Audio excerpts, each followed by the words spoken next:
My name is Dustin Kelly, but everybody calls me DJ. I'm prior Army, serving as both a Ford observer and a military police officer. I spent the last 14 and a half years as a police officer and detective in a large metropolitan police department. Two things that I've learned throughout my career. One, everybody has a story to tell. And two, the best stories are true. This is the DTD Podcast.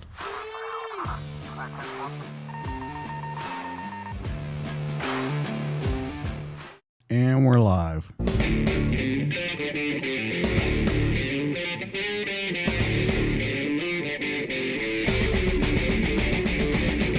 What's up, everybody? Welcome back to the DTD Podcast. This week in the studio, a U.S. Marine that gave 11 years of his life to the Corps.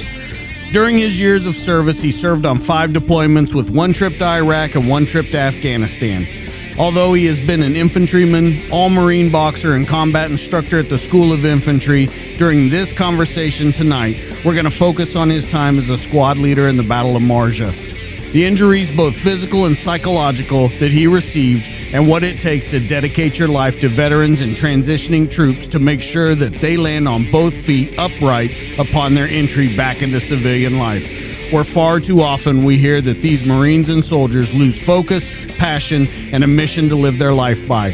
My guest this week will tell you how after reading Marcus Lutrell's book, he turned his daily notes into this fantastic first-hand account of his time with the Lions of Marjah, both good and bad.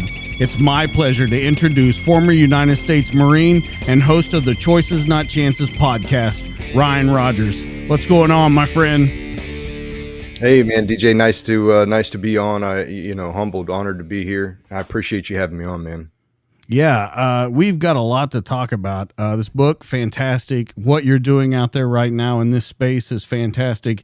And I really want to get your thoughts on a couple things. But let's, as we always do in the very beginning, let's go back to the beginning and talk about when you were a youth. Do you come from a military family? Do you come from a first responder family? What is it that put you on this path? Because as everything that I've read and know about you, you were still in high school when September 11th happened.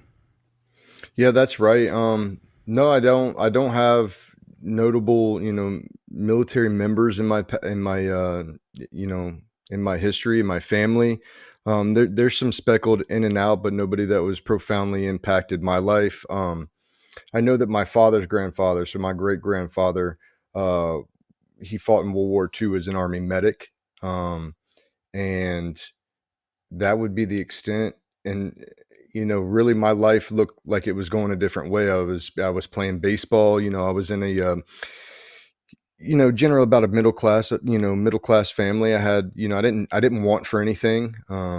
But there was always a sense of servitude and selflessness that was taught from my mother and my father growing up, and sprinkled in with dabs of patriotism from time to time. And then when 9/11 took place, that kind of rerouted my future, as it were. Now, I've heard you talk about when 9/11 happened and that you were able to see, the towers fall and to watch those kind of things. I was in the military at the time when the towers fell. And I know that day that when you see that stuff and you see the first tower get hit by the plane, you think, okay, it's a crazy thing. And then all this stuff starts unfolding all around you on the news. And then you figure out, that we're under attack. When you see that as a young, because you were a freshman in high school, so when you see something like that, it does, you say, kind of light that fire to give that service to the country, but you can't do anything. So how does it feel being that age and knowing, man, I still got time? Is it still going to be around? Am I still going to be able to participate in this? Kind of walk us through that and how you felt knowing that it was so far away. That goal was still yet so far away. Yeah. So I was a freshman in high school, like you said, and they kind of wheeled in a cart on a TV, and nobody really knew what was going on. Especially until the second and third and fourth, after that first one, everybody's just trying to get a grasp on what is going on right now. But then you see the second one come in and boom. And then you see people, jump into their deaths, hundreds of feet because of the fiery, heat they're trying to escape from the inside. And I don't know what it did. I don't know why it did what it did to me. I had always, I grew up hunting, fishing, trapping with my dad and my brothers. And so outdoorsy, identifying animals and plants alike in the woods, that was just kind of like, that was my childhood growing up, that in sports. And so, it didn't seem so far off base to me when that happened, that joining the service would be something that I would, want to do, and probably excel at. But but it was definitely a wake up call inside of me. Something inside of me came alive, and I would have to say that had to be from 9/11. It had to be from witnessing that and just saying, I know that something's coming. I don't know how long it's going to last, but something's coming, and I want to be a part of it.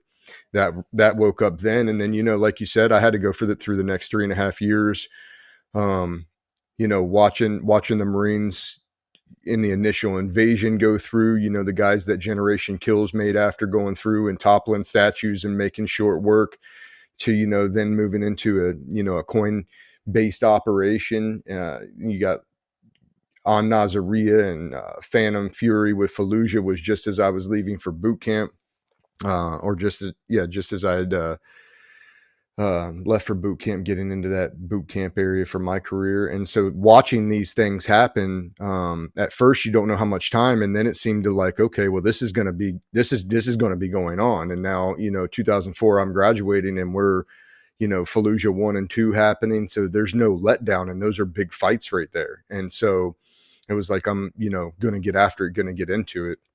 And, your career, everybody's career has a different way of humbling them and a different way of showing them around and a different way of maybe ultimately landing them where they need to be when they need to be there. And I kind of feel that way about my career.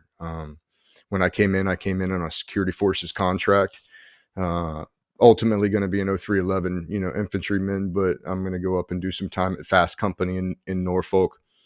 And, I'm grateful for those times. I'm grateful for the training that I got in there. We had some, the best training as far as you could ask for, as far as, CQB and advanced urban combat. We got tons of schools, tons of weapons, tons of training. And, but it wasn't what I didn't get to go to Ramadi. I didn't get to go to Fallujah. And those things were things that I was, thinking I was going into, and then you get rerouted after SOI. Some of your buddies go to the fleet, and then you go off to a school somewhere. And so you have to you got to stick around. That's what they would tell us. You got to stick around. Yeah, you got to readjust. Now, two things come from that when you talk about that. One, you mentioned your dad in there and your brothers and hunting and fishing, and that's what gave you that competitive spirit. Now, you talk about that in the book, and the competitive spirit and wanting to be very good at what you do. When you go to Fast, I've heard you say that it was sold to you kind of in a different way than what was really going to happen. And then you said that you had friends that you went through boot with and all that kind of stuff that kind of shipped out and got into the fight. So when you think about it, though, and you go back to it and you look at that, one, I want to talk about that competitive spirit. How does that affect you when you see something you joined to do? You waited, like we said, 3.5 years to finish high school, then boot, then you do all this stuff, and then you see your friends and your best friend, roommate, by the way, break off and get into the fight. How does that competitive spirit bite at you? And then number two, now that you look back on it, like we always say, from a 30,000 feet perspective or from, a 20/20 hindsight perspective, how do you look at it now? I guess that's a good point. I guess there's a little bit of envy. Initially, I wanted to be in those fights, and I'm breaking off to go to another school, to stand by, to get, then to get dropped into a unit. And so at the time it was like, I'm going to get there, but I have to do this first. And, sometimes doing that first sucks, especially when you're watching your roommate or your bunkmate from boot camp ship into a known hostile territory. And you're like, man, I hope it turns out good for them. But they're called orders, not asks, right? So you're going where you're going, and you have to catch up with them later. That's one of the things about, life and service that you have to adapt to. But if I'm to zoom out, to a 30,000 foot perspective, then I would say it was the best thing that could happen to me. I got dropped into a fast platoon where I had great leadership, great small unit leadership from the team, squad, and platoon sergeant level. Even our platoon commander was awesome, Captain Gustafson at the time. And Ty Davis was, infantry hard hitter, that kind of showed us the way. And we had some phenomenal squad leaders, and it was the unit you want to be in. It was the unit where everybody is young, everybody is in shape, everybody's hard as woodpecker lips and ready to train. And we did a lot of that. We stayed training when we were home. When we were stateside, we stayed training, stayed in the field. And at the time, a lot of guys don't appreciate that. I always loved the field, always loved training. I never cussed it. But it paid dividends. I mean, we had a tight unit. Everybody could shoot multiple, we did sidearm shotgun M4 over at FAST. So we got very proficient with a lot of weapons. And then we cross-trained on 240s, Mark 19s, and 50s. And we did some good stuff. They did a refuel, defuel just before I got there. And then we did a Cuba fence line deployment.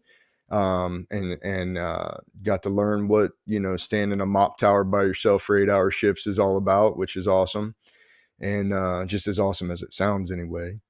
And then, and then we went to Southeast Asia and to Bahrain to be a quick reaction force for Southeast Asia just before, Hezbollah and Israel kind of got tangled up. And we ended up going into Beirut, Lebanon, and doing non-combatant evacuation then, which was, zooming out and looking where my career went and where it started. It was another cool thing that happened. I had a very cool career of 11 years. I got to, see Cuba and do some stuff there, get some great training. And then I get to go do this non-combatant evacuation where, the strike group commandeered some ferry boats and some cruise liners. And we put 240s and 50s on them, and then took these people, out of Beirut and floated them down across to Cyprus, a little, Royal Air Force base. And then they flew, the refugees basically out from there.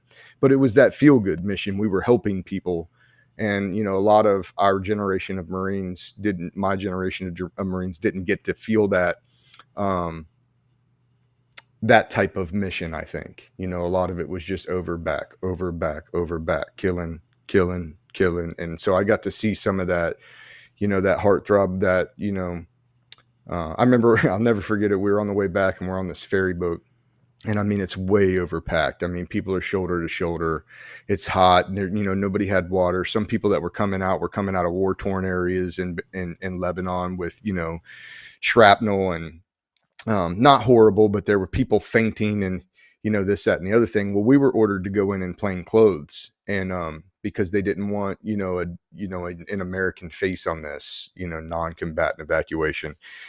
And there's people from like Jersey, there's people from my hometown getting on this ship, and we got these guns, and all of a sudden I hear somebody,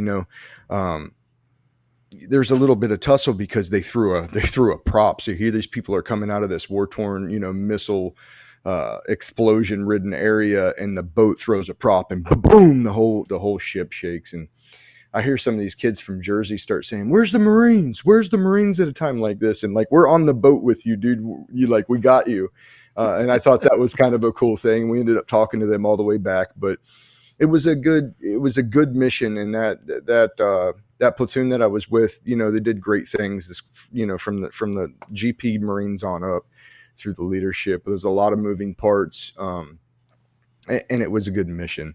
And so to get to do those type of things, and get that type of training and have real world knowledge on things outside of, the Verona training area outside Lejeune, is good when you fast forward 8 years and get into a real fight. The same as I would say, I dropped into Lima Company, 3-2 Basio Bastards shortly after that Bahrain deployment. And I work into a deployment with them, but it just wasn't what I wanted. So another good one to learn from. Well, it's interesting when you talk about the leadership, because you mentioned leadership throughout the book, and it's for different reasons, different things that you either think that's good or bad about him. But when you mentioned that commander in the FAST, you said that he told you guys while you were training and just repetitive training over and over that this will pay off dividends. Mm-hmm. Do you think, looking back on your career, that he was exactly right? 100%. He knew where we were going, and he knew that when we hit the fleet, if we didn't know 240s, marks, 50s, our own personals and sidearms, then we would be at a disadvantage, and he would be putting a bad product back to the fleet. It's the way I think he looked at it. This was his 2 years to make the best shiny little product that he could to go back and influence the rest of the Marine Corps. I think the problem is at the time, a lot of commands didn't think that way over at FAST. They looked at it as a B-billet vacation. And so a lot of time off, a lot of training budget, you get to do a lot of cool things, but our command was awesome. They knew right where we were going to end up. You know, those of us that stayed, they knew right where we were going to go. And it did. For me, it paid dividends. You know, the amount of the amount of ammunition that a fast platoon gets for a year is like real close to equivalent to that of like a company size or battalion size allotment of ammo. So we shoot a lot of rounds, and we were able to get very good. And the schools, I can't stress the schools enough, especially Advanced Urban Combat School out of Chesapeake, Northwest Annex, I think it was called, when we went there. And I mean, talking about shooting steel, transitioning from sidearm to M4 in seconds, timed, and you have to get through it. Full up shoot houses with full, live round shoot houses where you're making dual entry. Just a phenomenal school that again paid off for me later, going to the fleet and being able to get these new guys out of SOI and then train them, to that CQB level that I would want them out of my squad. Things like that helped out. Yeah. So when you talk about the other command doesn't think of it in that way, that it's more of a vacation or whatever you want to call it. How does that affect the fleet long term? How does that affect the Marines long term? I can only speak from the time that I was there, but there are for me, there's no time. After I came home from Marjah, there's no time. There's never enough time.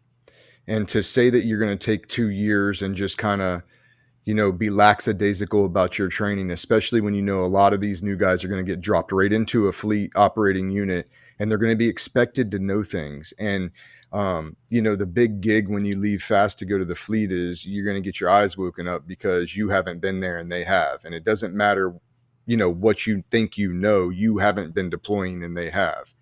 And so when you get to the fleet, people look at guys from fast or the stereotype or the stigma is that guys from fast or fast company or Banger, the PRP Marines from Banger in Washington, Kings Bay, Georgia, that they know nothing. And so when you come to the fleet, you're almost just cast aside like that, NCO that got his stripes over on a vacation. And that is the way it's looked at.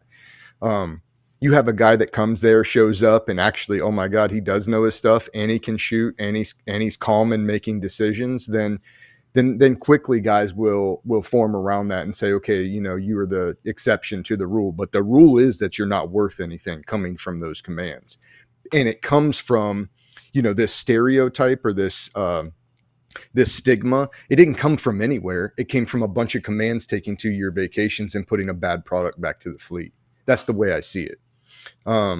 Even after I, became a squad leader in the fleet, I looked at guys coming from Fast and Banger and Kings Bay the same way. Like, I can't count on this. This has to prove itself to me before I can feel comfortable. And that would happen. Sometimes that would happen, but the rule would be that the guys are out of practice. They're not doing grunt things. They'll be very good at CQB, and they'll want to talk about their last unit. Like, that's the stigma. And that's what it's done. You ask what it's done fleet wide or Marine Corps wide, it's created a negative stigma of I'm not getting a quality NCO product when it comes back from faster PRP commands. I think that's what it does. Is it because they're spending, because on this fast, you were spending some of that time where you were like an embassy response team, right? Correct. Yep.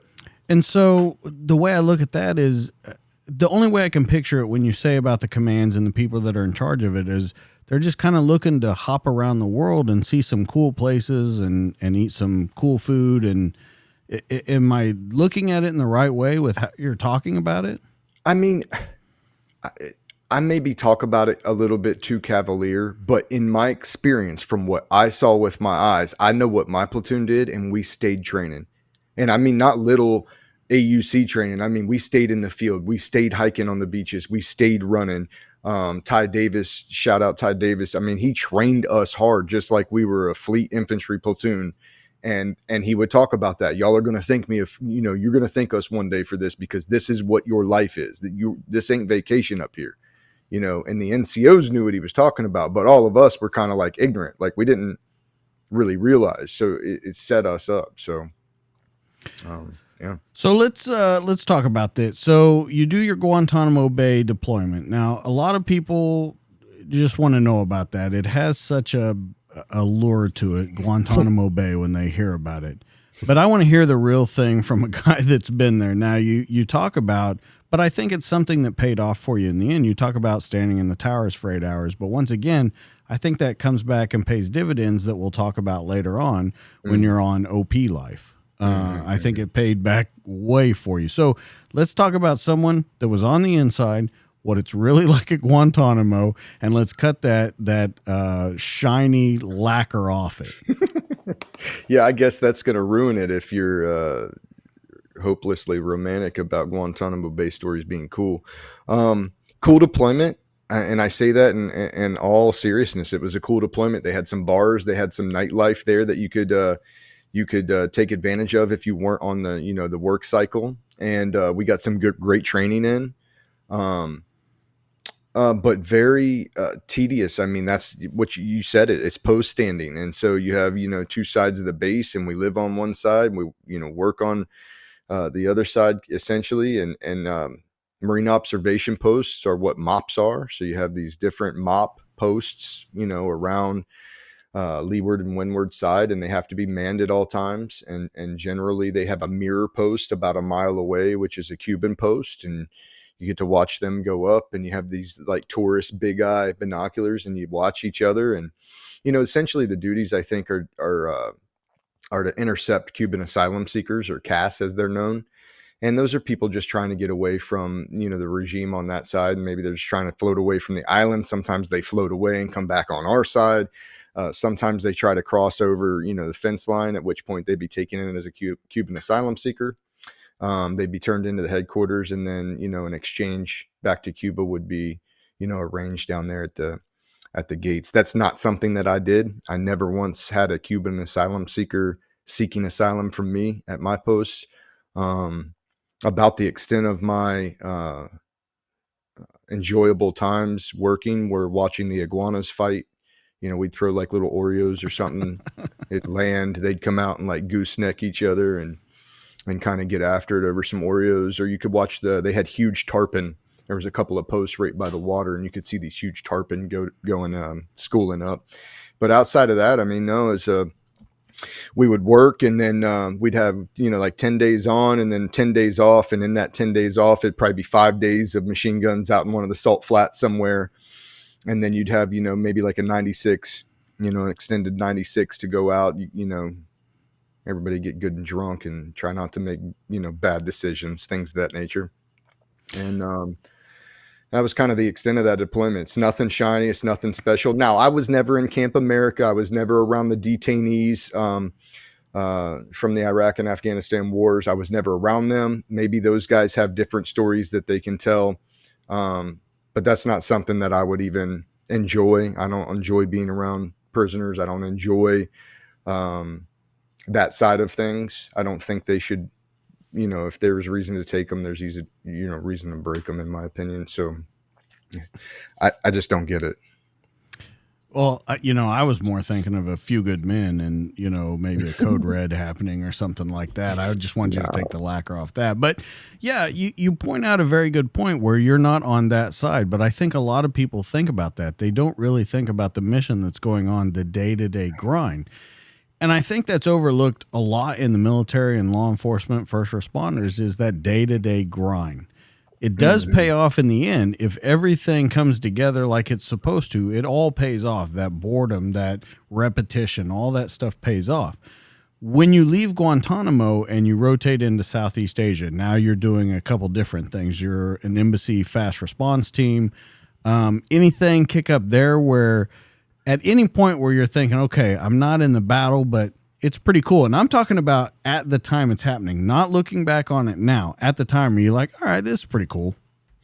I mean, I had a great time in Bahrain. I'm not gonna say that it was bad. I had a great unit. We were all tight. Everybody was very competitive. We ran some like infantry squad leaders courses out there, which were you were a real ass kicker. I don't know if you've ever been to Bahrain, but it's like the hottest place on the planet. Maybe like first, second hottest place I've ever been.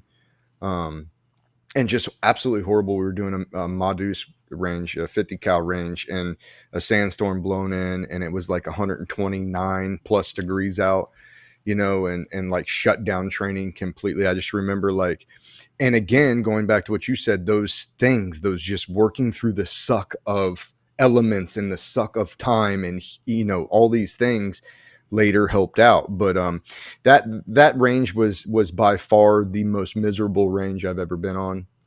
To date, I've never been on a range that was as hot, and then you getting belted with sand, and once the air goes red, nobody's running ice and water back and forth, and there's just some logistic failures there, I think. But also, one side of things that sticks out in Bahrain, we were allowed to like get these Liberty chits where we could go out in town, and at the time I thought that was cool. And then I went out in town, I got my Liberty chit, and I'm in this taxi cab, I'm unarmed, and I look like a Marine because they're making us wear like slacks and dockers and tuck our shit in, and those guys that it's get like everything at the PX and yeah, screaming I'm a Marine just so you can get off base unarmed. Again, so we go to the mall, and we're at this like the drop off for the taxi cabs at the mall, and like these guys get mad, these taxi drivers, they start getting mad, and the next thing I know, they're all cussing, and like I reach down, I have no weapon, there's no way out of this situation, and the only thing we could do is buy our way out of it. Like these guys were getting mad, they wanted us to get out of the car, they're like slamming on top of the hood trying to get us out. It's like a traffic jam. Me and my buddy Matt Burke were in this cab, and it was like bad times, right? We end up getting out of it, but a few days later, some guys were off a base in that same area, and there were some black flags in that area, and they told us, you ever see black flags flying, like try to steer clear of that area. And like just so a couple days later, right in that area by the police station out by the mall right there, some pipe bombs got hucked in at the police, and that kind of shut the whole Liberty in that area down. But I just thinking back, at the time I was like, oh, that's cool. We were, that was pretty wild situation. And now thinking back is like, that was that close to being a very, very, very bad situation if the right people got a hold of us, or, got a hold of some Marines there. And so that kind of stuck out. And then of course, you always train, like every month we would have some random, fire alarm, hurry up and get everything palletized in under an hour because that's your mission, and we need to make sure we're mission ready. And then it came, and it wasn't a drill. It was like, okay, we're getting on a C-130 and we're flying to a little island called Cyprus. We're going to stage here and then conduct non-combatant evacuations out of that island. And so that was cool. I got to see that island, which, I never would have, got the opportunity to even know it was there, and jump off the cliffs there, which was amazing during PT. Cause there's some downtime in all these operations. You get there, you set up, you still got to run. So you're running cliffside. And, so those things were pretty cool. And then, ultimately our platoon had a squad or two take, choppers to the Iwo Jima, refuel, and then go into Lebanon, and set up there. And then there was a couple of squads that helped out with the ferrying of the boats, and that side of things, which was cool. So, all right. So as you move to that, you still have not seen quote unquote combat. You haven't been in the active war zone. Mm-hmm. So I'm wondering, how many years are we in right now? What are we, about 3 years in? Yeah, 2.5, 3 years. Yeah. 04, this is 06 that this was happening. 05, this was happening. And then I transitioned to the fleet in 06 over to 3-2. So I'm wondering, you still talking to your buddies that are out there that are actually doing the 0311 job, all that kind of stuff? Are you talking to any of them, or are you staying up to date on anything that's going on? Because this question is going to lead somewhere. So I'm just asking if you're in touch with any of those guys. Yeah, not really. I think once their op tempo became what it was, and my op tempo became what it was, boot camp was just, a thing of the past. And, I hate to say it like that, but it's just kind of the way, like, you lose touch with each other. And, this was early before everybody had quick connect social media and cell phones and, Right. en masse. I mean, there were cell phones, but not like the communication we have today. Right. And I mean more of the question of you're seeing what's actually going on. You're seeing the fighting. You're seeing guys deploy into combat zones. At any point, and that's the reason I asked that, not necessarily for the communication of it, but at any point are you looking like, what the fuck? What is it going to take for me to go do what I said I wanted to go do from the beginning? Do you ever reach that point? I think after my Iraq deployment with 3-2 as a squad leader with Lima Company, yes. After that deployment, I was very, the butt hurt would be the common term. Because I felt like I got there and then nobody wanted to fight me anymore. Like, there was always that chase. And then I get into 3-2, drop into Lima Company, and then boom, they say we're slotted to go to Al-Qaim. And I'm like, finally. And then I get there and it's, a couple pop shots, a couple IED blasts, pretty much under control. And again, I could fast forward and zoom out and say, thank God, because the command that I had at 3-2 would not have cut the mustard in Marjah. People would have died on account of their bad mistakes. 100%. I know that for a fact. And so, it was another one of those lucky stars or blessings throughout my career that when I had a weak command, it was on a weak deployment. Thank God. Well, and you look at it, you're there for 7 months in Iraq, right? On that deployment, you're there 7 months. A minimum amount of combat. Here's what's interesting, though, when you put this in the book, and I'm going to quote you. It says, "It just was not as kinetic as I thought or wished it would be. Had I known then what I know now, I would." So when I look at that and you say over and over in the book, when people talk to you in interviews on your podcast, I wanted to get into the fight. I wanted to get into the fight. Then you go there and you're like, shit, this is not the fight I want. Then you get Marjah later on in your career and you're like, okay, I get it. I understand why everyone is good on their rotation and that you shouldn't ask for this all the time. Let's talk about that mentality, because I thought that was a great part of the book. And maybe I'm not like most guys. That may very well be the case, but Marjah was wild, but it was by far my favorite deployment. I learned more on that deployment than I ever even thought about coming close to learning in any other deployment. But it is a mentality. It's a mentality that says, beware what you wish for, because when you get what you wish for, sometimes you get more than you knew came with it. And in saying, I would never change anything. But, call it a word junkie, call it what it was. That's what I wanted to do. That's what I like to do. Are there things that come along with that that have effects on you later in life? Yes, there are. Are there things that are not cool? When you lose Marines, it's not cool. When you're commanding Marines on the battlefield and they die, that's not fun. That's not fun. That is a burden that comes with that leadership, And so for me, when I answer that, it's like I would tell people afterwards, beware of what you wish for. But if you're the one that's wishing for that, I want you by me, because I know what guys are capable of that thrive in that environment.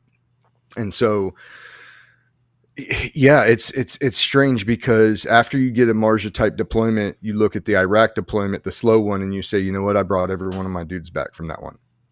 And that's the other side of it, is that if I had another one of those, then I wouldn't have lost those men. And but don't you, when you say that, don't you kind of put yourself in the chicken and the egg situation? Because you say, I brought all my guys back from that Iraq deployment. I didn't bring all my guys back from Marjah. If I would have had that deployment, I would have brought all those guys back. So we kind of get in an OODA loop there, and which one comes first? And does any of that really matter? No, none of that really matters. I just say that I see what you're saying to say, if I knew now what I knew then I would have been okay with a slow, boring deployment. I still needed to get that for me. If I would have never got that, I wouldn't have been complete. And I know that sounds, that sounds No, the no, way no. that sounds. But I also would be the guy that says, if we're lacing up to go do that again, give me the same guys. I'll go do that again. I'll go Right. do that thing again before I would want to go do this other. So it's a very weird, I guess I never really talked about it out loud like that with somebody else, but it's a very weird emotion because I don't want to lose people, but there are certain ones of us that I loved doing those, leading Marines and leading Marines do what Marines are supposed to do. Leading unchained dogs is that's one of the joys of my life. So I might be different than most people. I don't know. Well, here's where it took an interesting turn for me. So after you do the Lima Company rotation, you got to decide, are you going to stay? Or are you going to go? And so you start kind of looking around for things to do. Now, when you say you want to get into the fight, you went and did that, but then you chose to go to the All Marine Corps boxing team.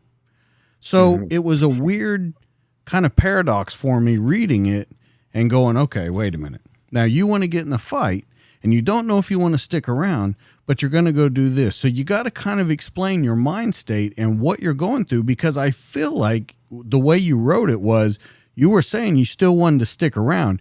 You just needed a new thing to kind of stoke the fire and get it going again.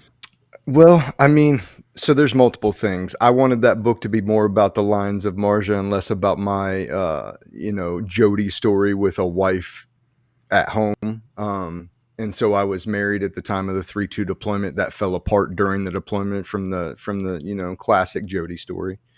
And so I wasn't in a good headspace coming back from that, trying to get divorced and trying to get all that behind me. And they wanted to work up and go on a MEU. And You I might want to spoke say where they wanted to go to. Well, they wanted to go to they were going to do like a booze cruise. They were going to do a float and do nothing, is the way I looked at it. Maybe some cool training. And now looking back on it from into my career, I really wish I would have went on the float. I never did. I never got on ship. I didn't get to do triple canopy, training, like a lot of those guys do. And now I have like that side of me that I feel like I missed, but I didn't want to do that. I was butthurt coming home from Iraq and I have a campaign ribbon and no combat action, ribbon. I was ready to get it, and then it didn't happen. And so when I came home, I'm like, I don't know what's going on with my personal life. It's falling apart. They want to go on a MEU. And so I went out and tried out on the All Marine team. They had flyers around, and I made the team. And I told myself if I made the team, I would ride that, 9 months out with the team or 10 months out with the team. And then it would be time to either reenlist or get out. And I would see kind of what the threat environment looked like at that time. And so that's kind of what I did. I boxed, and we boxed all the way up to Boston, and we boxed in New Haven, Connecticut. And I ended up going 5-1 or 6-1. I can't remember while I was on the team. And then it came down to like June timeframe. It was time for me to either re-enlist or get out. And, my divorce was working through at the time, had all the legal side of everything, just kind of waiting on time.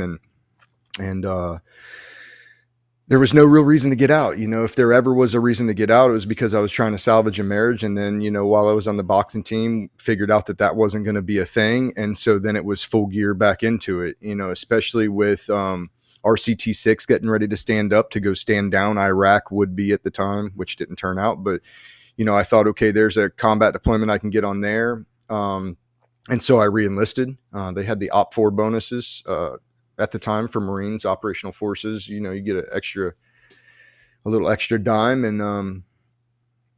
And so I did that. I pulled the trigger, came back over to the remain behind element for 3-2. While they were waiting to sort out where I was going to go. And I think right about this time is when Stanley McChrystal is, asking the President Obama for a troop increase over in Afghanistan. Up, yeah. And, I started tracking that as soon as I re-enlisted, because I knew I would either stay there at 6 or, at 3-2 and something would come about after that deployment, or something, if I told my monitor, anything that comes up East Coast deploying, I want to get on it. And he just kind of kept that note. So it was like, maybe 3 weeks or so after I made that reenlistment that I got a call and said, hey, you're going over to 3-6. You're going to check in, Monday or something. They're next in the pipe and you want to deploy, they're going somewhere, don't know where. And so that's when I, went to check in over at 3-6. So let me ask you something, and it's going to be a little more personal, a little more Dr. Freudian, but I got to go back to it for a minute. Okay. You come back from this deployment that you're in all essence pissed about.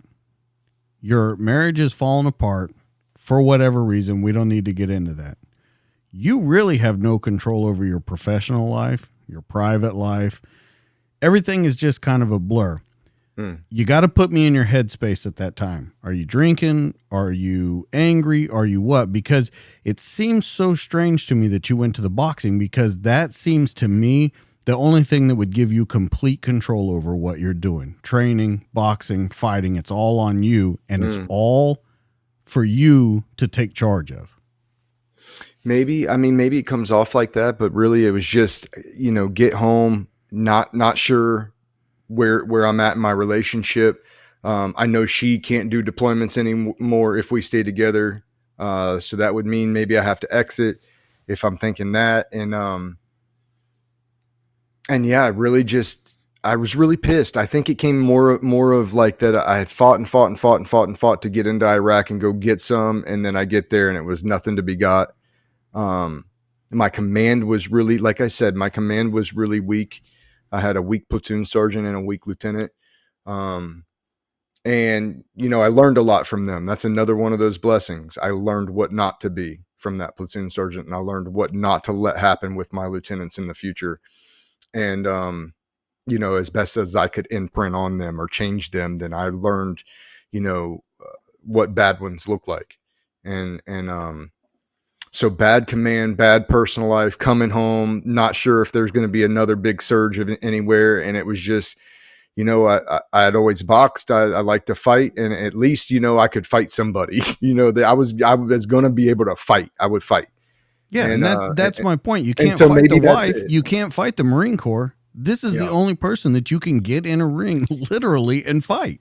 And, maybe that was it. I don't know what it was. Or maybe it was just that I was pissed off that afternoon and I seen a flyer on the barracks wall and I said, I'll go try out for that. And then I made it.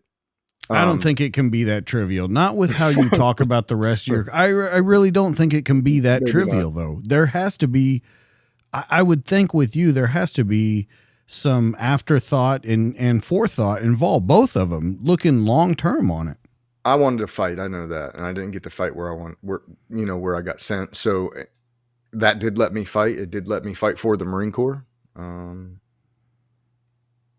it did maybe, now that you say it, maybe it did give me a sense of control when I felt like I had absolutely zero control over anything.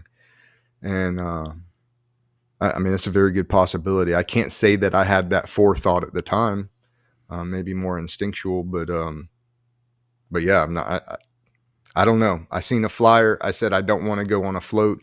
I just did a non-combat deployment, and just not what I wanted. Does it at any point, and this is kind of the last we'll talk about the ex-wife, but at any point in this, when you're training, you're with the boxing team, does it get better? Does it look like it's getting any better? Or is it a foregone conclusion? Yeah, it's done. It was done. It was just, like I said, just time, paying those checks out month by month, waiting on the right month to come up to where it could be over. So it never got better. Matter of fact, I think, she continued to move on, over and over. And then, I moved on and it was just a thing of the past. It was a short little, young Marine marriage, the type that you hear about. So, but a serious question to that: did it teach you anything? Oh, did for it work sure. towards later on? Oh, for sure. Yeah, another one of those things. I look at all my failures and my mistakes as blessings because it just let me go into the next opportunity with SA this time. So, yeah, it definitely helped out. All right, so let's move you over to 3-6. Kind of go from there. Now we have a lot to talk about because this is mainly the focus of the book, but we need to hop around a lot in it. So September 17th, 2009, you check in. Bad Late your check-in. first day. Probably not a great way to check in, I'm guessing, to an infantry Marine Corps unit. Yeah, it's not ideal. You know, it was one of those things where we were going to check in as a group, and there was, like 5 of us, and we're gonna be a team. We were gonna be an element, and then one of us decided we didn't want to be on time that morning. And I'm not gonna say which one of us that was. It wasn't me. But hey, that's my boys, and yeah, we took the ass chewing together. We met the company gunny in tight fashion, and we got reminded about how 15 minutes early is on time and on time is late, and properly introduced to our new company gunnery sergeant, which was awesome. When you do that, you're there September, so we're looking October, November, December 2nd, 2009. Obama says he's going to order 30,000 troops with a clear military mission. Are you thinking, fuck, I finally made it. We're here. This is what's going to happen. Now, do you ever think that, or are you really in the back of your head going, son of a bitch? Well, the way it turned out was super weird. So when I got to the to 3-6, the sergeant major was gone. So there was a couple of months there of limbo with me and the other 5, or 6 Marines, excuse me, that checked in together. And we were doing mainly stuff like urinalysis and PP watching and stuff like that, because we're just extra NCOs at this point. And then when he got back, we got dropped into our companies. When I got dropped into my company was just shortly before that happened. And when I got dropped into my company, there were already 3 squad leaders for all the squads. There was a guy, an older guy.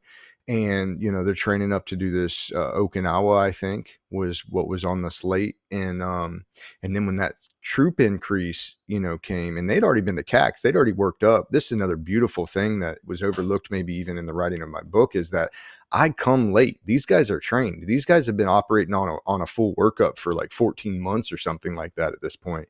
And then I come in. And the reason I slide in is because you have a couple of short-time sergeants that were good to go on a Okinawa deployment. And then when the Okinawa deployment turned into a main invasion of Marjah, there might have been some different feelings about what, deployments wanted to go, and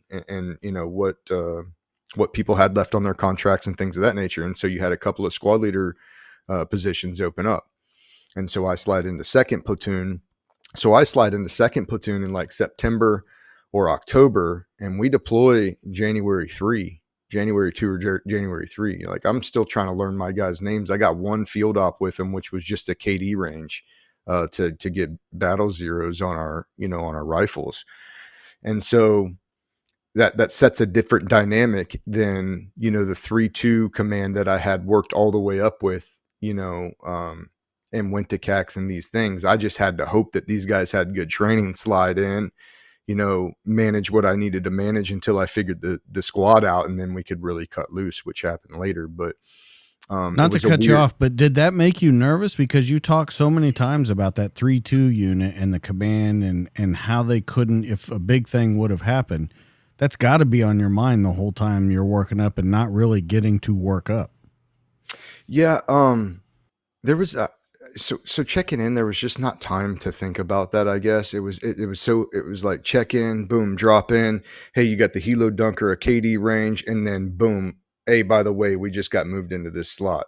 You're now taking second squad. And so there just wasn't time to think about it. And here's the other thing, like the leadership in 3-6 and Kilo Company was so much better than any of my other commands in the fleet, especially, that it was just noticeable.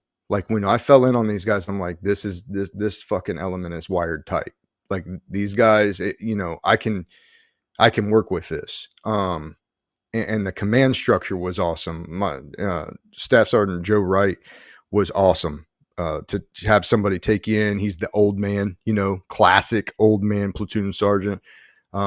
And I learned many, many things from him. From, Gordon Emanuel was my lieutenant, who was an amazing dude, the same age as me and on a different level of strategic wizardry.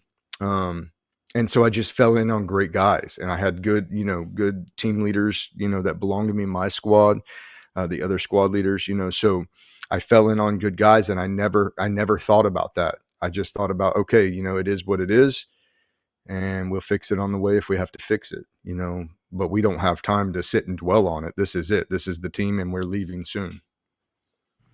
All right, so you say you fall in with this group, and there was a couple points in the book where you talk about it, where the lieutenant comes and he talks to you, and he gives you his expectations right up front. He's very direct, very blunt, is how you describe him, and you say that you'll come to respect him a ton, throughout your career and later on. But I can't help but feel when you wrote that it hadn't been like that before. So when you say you fell in to this, how does it feel to fall into something like that? Because if it would have been another bad, I mean, how are we talking about your career? Yeah, who knows, right? So for me, I don't know. I fell in, like I told you, I fell into the platoon, and just happened to be that this sergeant squad leader and that sergeant squad leader were departing. And so I took over for second squad and got my expectations brief, straight up front from my lieutenant. He was actually, when I checked in, he was at mountain leaders course. And when he came back, first thing he did, brought me in. Hey, this is what I expect of you. This is what I expect of a squad leader of, in my platoon. You've missed the entire workup, so you have some proving to do, which I knew that. You can't come in thinking you're going to be, the main effort right out the jump. But my job was to be there and facilitate, the squad in any way that he deemed fit. And then he asked, what my expectations were from him, which was something that I found, interesting from officer to enlisted guy. And, so I gave him my expectations, of putting the men before anything. And ensuring that, we operated good together. And it was, it was brief, but it was nice. It was professional. Very squared away. When I spoke with him, I could tell that, there was a, man of character. And then he just proved me right for the last, decade plus. So. Well, it's funny when you talk about when you replace the guys, that there were some guys on the bubble kind of deciding where they were going to go. Now, when you were with 3-2, didn't you replace someone, like two guys got hot piss tests and they got just kind of bumped? And so it's so funny to watch how everything happens where, and that's correct, right? They had like hot piss tests and they got bumped, so they had to new, yeah. In fast company, there was too hot, and so I got bumped up into the senior platoon. That was amazing command, and then these guys jump, and more power to them. They had things going on in their life. They didn't, want to make that deployment. I have no ill will towards them. But it's got to feel good having that leadership throughout your whole career. You always were, whether by luck, by chance, or by doing the right things, you were always given that opportunity to lead. I was blessed, man. I mean, I think the Marine Corps makes a point of that. That's why we're so good. We understand decentralized chains of command, and we understand that these are team and squad level fights that we're in these days. These are not big platoon and company sized movements. And so you have to, from a very young age as a Marine, you have to develop yourself, and any leader worth his salt in the Marine Corps, any NCO is trying to have, if you're a squad leader, I used to tell this, to my younger guys, I would rather have 3 fire breathing corporal team leaders chomping at the bit to take my job, than 3 that just didn't care, but I had job security. I want those pit bulls on my heels, making me keep my shit sharp, because then when it comes down, you just got nothing but animals, all on the same team. And so that's the way I liked it. I don't know where I was going with that. Well, you talk a lot about leadership. I know where we can go from it. You talk a lot about leadership on the podcast and the book and stuff like that. Let's talk about, you say it over and over again, pit bulls on chains, dogs that want to get in the fight. At a certain point, that could be either a dangerous thing or something. How do you as a leader control that and keep that right underneath the surface, ready to go at a moment's notice? I mean, I think in the Marine Corps, it's kind of easy, and I like the philosophy of I'd rather pull them back than push them forward. I want you to pull me forward. And as I'm trying to stop you, I want you still pulling me forward, because I need at that moment's notice. When I say now, I need you to do now. I don't need you to guess and think. And some of that happened. Some of the guessing and thinking happened later on. And I'll be honest with you, it really just depends on the time, the kinetics of the fight at the time. The atmospherics would determine a lot of things, of how I would, poise the Marines. But my hat's off to my guys. My guys, I never really had to push.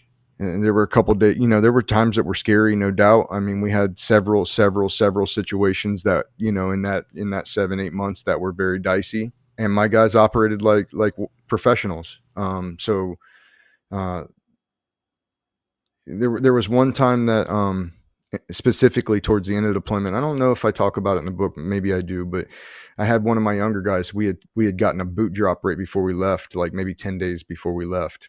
And this is one of those kids. And we're up on a roof, and we had somebody spotting us and controlling Taliban troops against us. But other than the phone, he was not armed. And at that time, any passive or active spotting that was, confirmed to be seen, that cleared you hot, because they're controlling other teams. And so I remember looking at him, and a big shout out to Dave Grossman and the Marine Corps system for having the commandant's reading list and the different educational tools that they drive to get guys to read this stuff. But Dave Grossman's book On Killing, and his other one On Combat, he's got several, but both of those, On Combat and On Killing, were assigned readings and expected mandatory readings for NCOs. And I took advantage of those readings, and had read that book probably 3 times, the pair of them probably 2 or 3 times before Marjah. And then on that roof, on that day, I looked at that kid, with the saw, and I said, "Hit him, dude. He's spotting. Hit him. We're cleared." And he just looked back at me with that, "Are you sure?" Just that look that he wasn't sure. And I didn't, I never asked him to hit that guy again.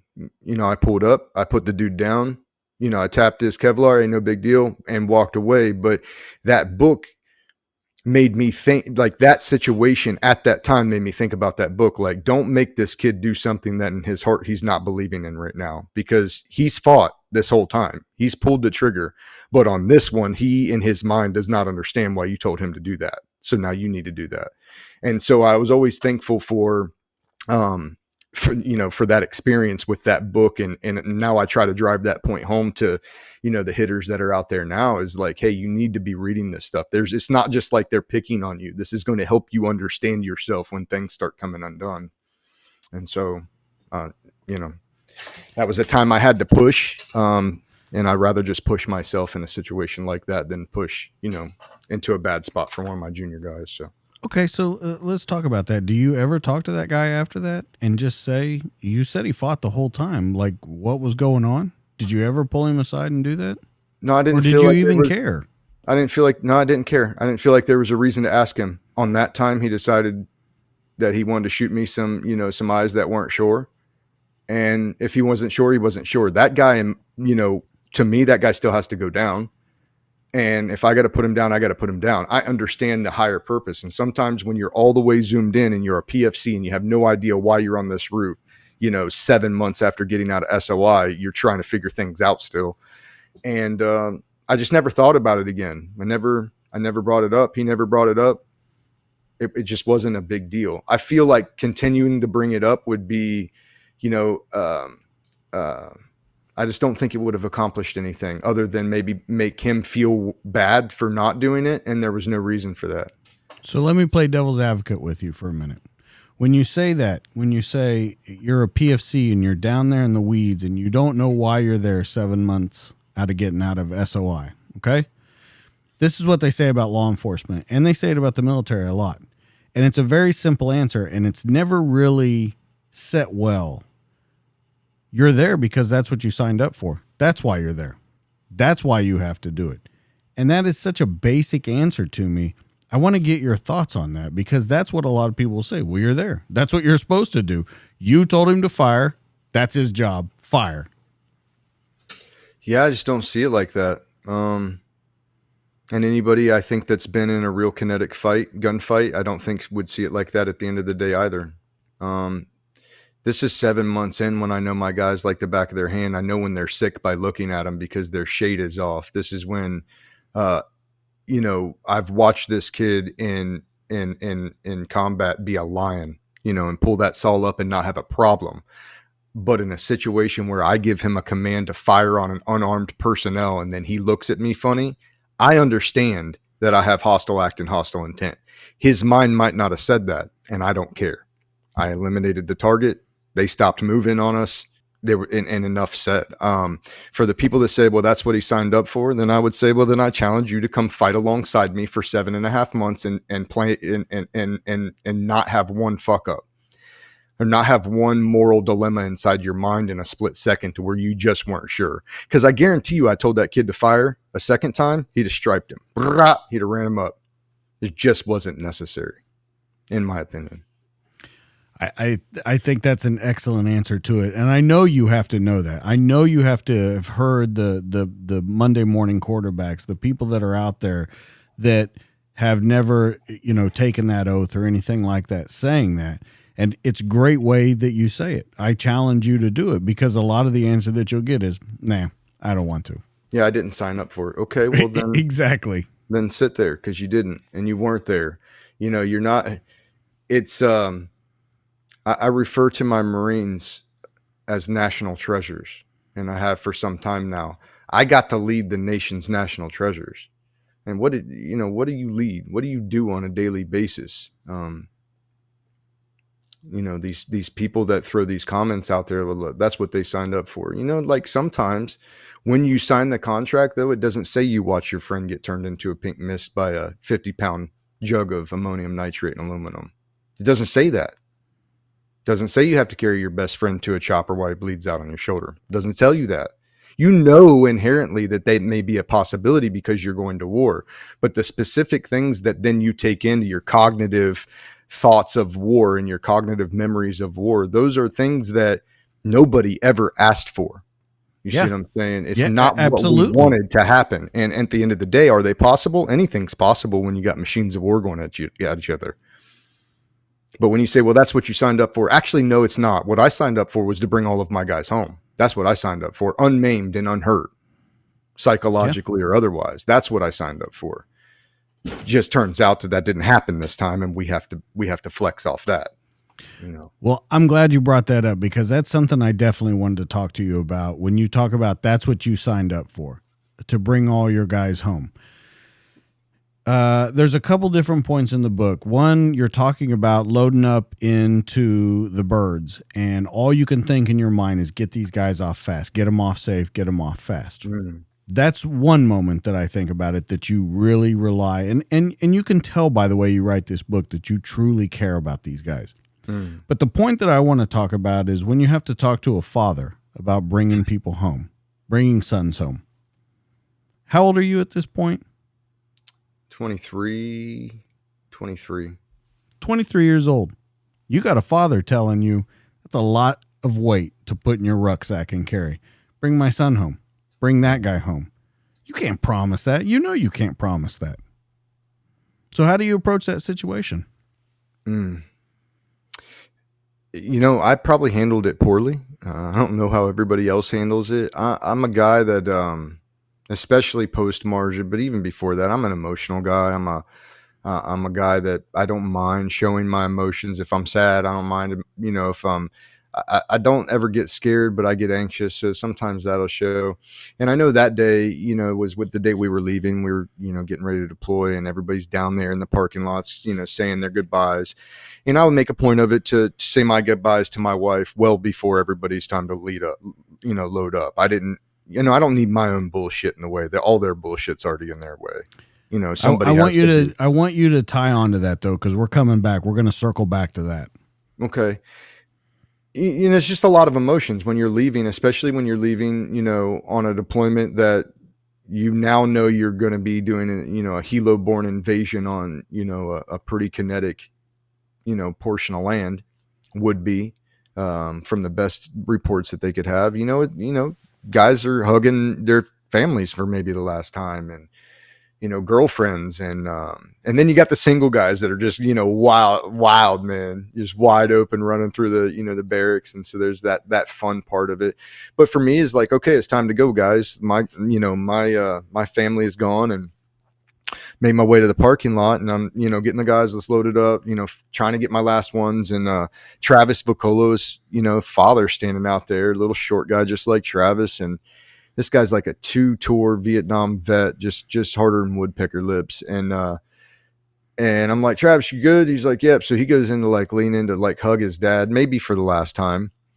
And his dad like stiff arms him cold and like shakes his hand and says, kill him good. And turns around, looks at me, shakes my head, said, bring him home one way or another. Turns around and leaves. And I'm standing there like, my lip is quivering. I'm trying to, make a promise that I don't know if I can fulfill.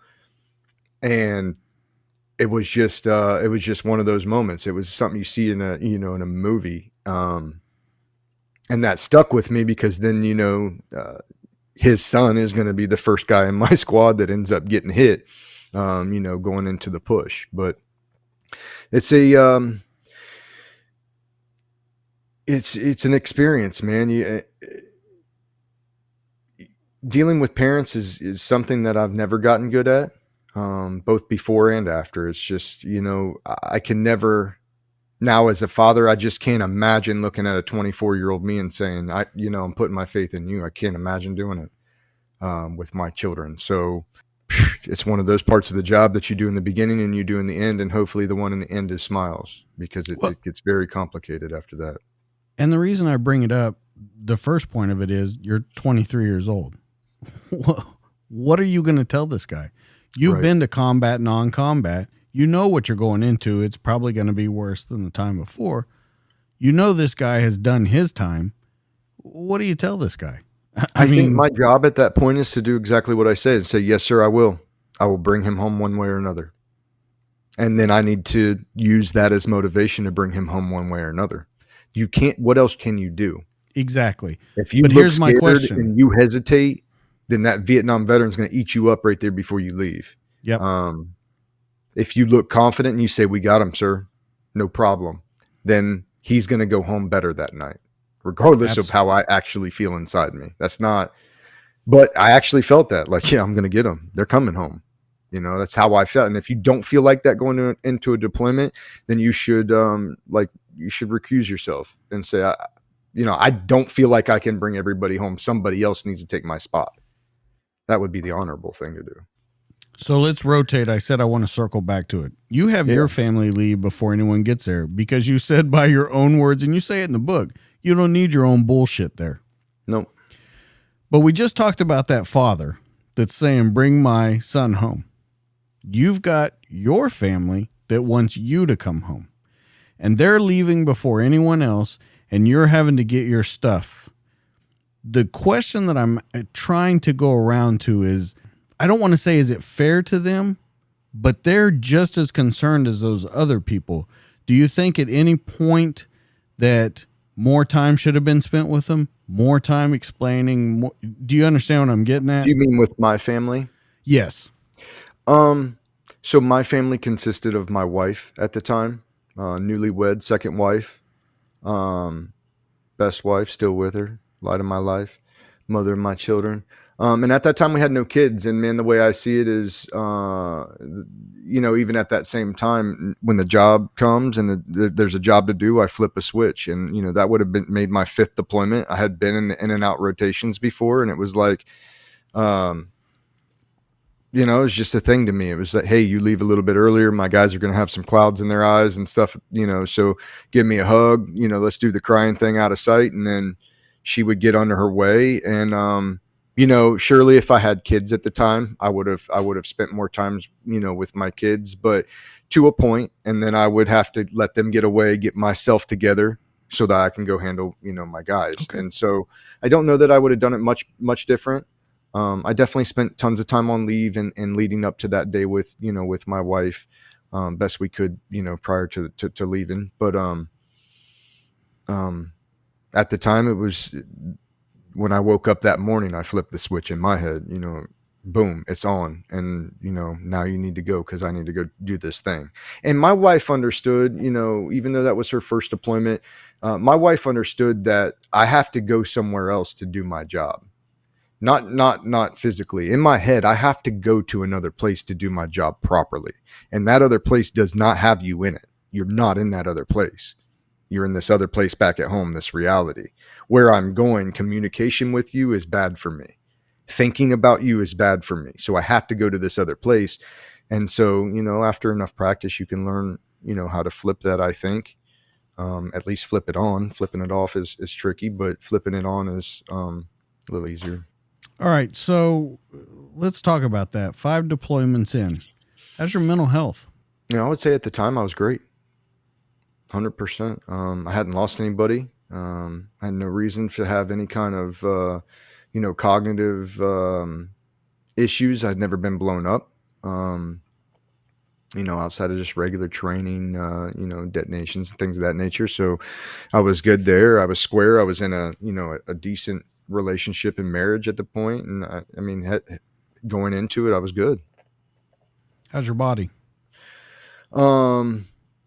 I would say I could have been in better shape. I know the boxing team gets you in good shape, and don't get me wrong, I was fighting at like 172 pounds. I was chiseled down to next to no fat, but coming back off RBE after that, I didn't, get back into Marine fighting shape the way I should have.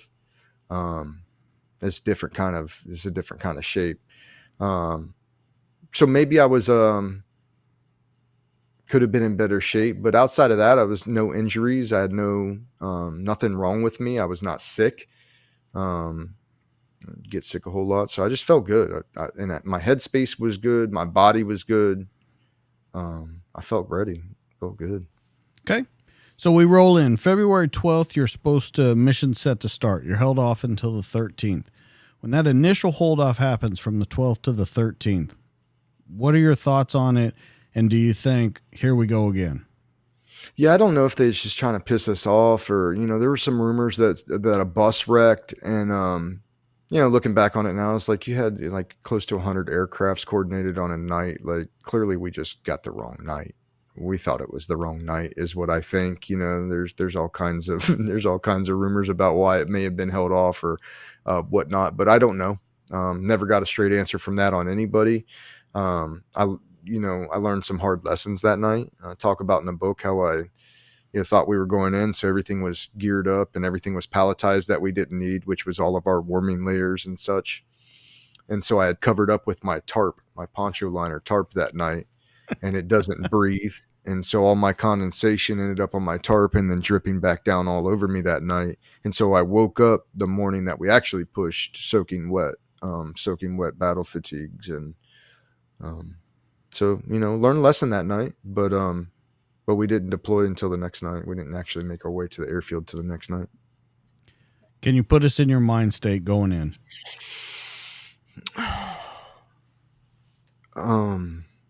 For that whole month of shaping, it was just, constant cast 9 lines, constant call for fire 9 lines, practicing over and over. Introducing myself to HIMAR rockets through the fires officers and understanding what I had at our what abilities, what assets we were going to be able to have. And there was a lot of reports coming in from the other companies and other units that were shaping Marjah kind of for our insert. And all those reports were suggesting that it was going to be hot, that it was going to be spicy.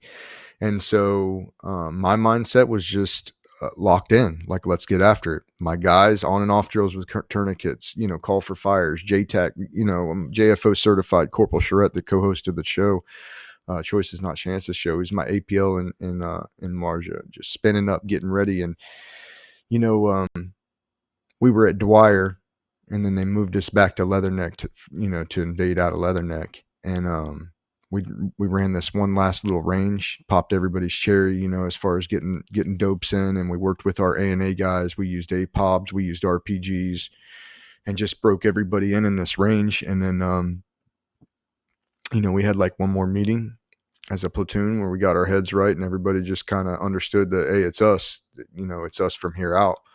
Had that false flag that first night on the, on the 12th, and then the 13th, I don't know, sometime around 1 o'clock, 1:30 in the morning, something like that. We start making our way up to the airfield on Leatherneck there. And, a lot of it's a blur, but I've never seen that many aircraft on an airfield before. I've never been in helicopters that are in battle formation, flying, blacked out in battle formation. There's so many things that were so badass about that night that I probably couldn't put into words correctly in the book, but it was amazing. You walk up and you see all these, birds, and all kinds of different birds. And then, everybody's chalked out and lined out in their chalks, and you get the go ahead. Now you're running out to the bird, and everybody's getting in and doing the scooch. And, I was second off my bird. So it was like, I was the last one on next to my platoon sergeant. He gets on, and, what was really weird, they had pre-flight checks that seemed like they took forever. They would lift up and then come down and then turn the other way and then lift up and then come down. And as you're looking out the tailgate, every other bird is doing the exact same checks at the exact same time. Just this system of making sure everything was ready to go. And it was amazing. And then I remember, eventually, as we went up, there was no more up and down checks. It was, we continued to climb, and then we just watched the lights of Leatherneck start to fade, into the landscape. And I remember at that time, it was like, that's when it hit me. Okay, we're doing this. This is time to get your head all the way right. And I looked out, and I remember thinking to myself, it was almost one of the most beautiful things I'd ever seen. And maybe that was because, I was on some kind of, pre-combat high where everything to me seemed peaceful and beautiful. But when I looked out, I could see millions more stars than ever. I could see the mountains in the distance, it felt like. And, just the land just seemed scattered with lights. You fly over the United States and everything's lit up. And you fly over Afghanistan, you might see a light here and there, just every once in a while. And it was just, it was peaceful. And it was peaceful all the way until we came into zone, and then it wasn't peaceful anymore. It's a little bit more chaotic. So my head was clear. Let's roll right into that. You're in this euphoric state in the back, and that's the only thing I can call it, is euphoric state, where you've got this romantic look at war, and then all of a sudden, boom, it changes in an instant. Yeah, it's in there. I remember as we started to come down, there was tons of debris in the air, and VGs were on, told the guys lace up. We locked and loaded. Everybody's ready. I remember I'm sitting on the edge of my seat because you couldn't really stand up. We had 100-pound, 115-pound day packs full of ammo, and different ordnance, and fibers for mortars and small rockets. I mean, everybody was just loaded down. And we come down and we sit down, and I still, as we sat down, I seen all this shit in the air, and I'm like, what is this? I just didn't get it. And as soon as I stepped off the bird, I got it. And we were in a flooded poppy field, and I mean flooded. And my first step coming off that, that gate, that chopper's got like a 2-foot, gate.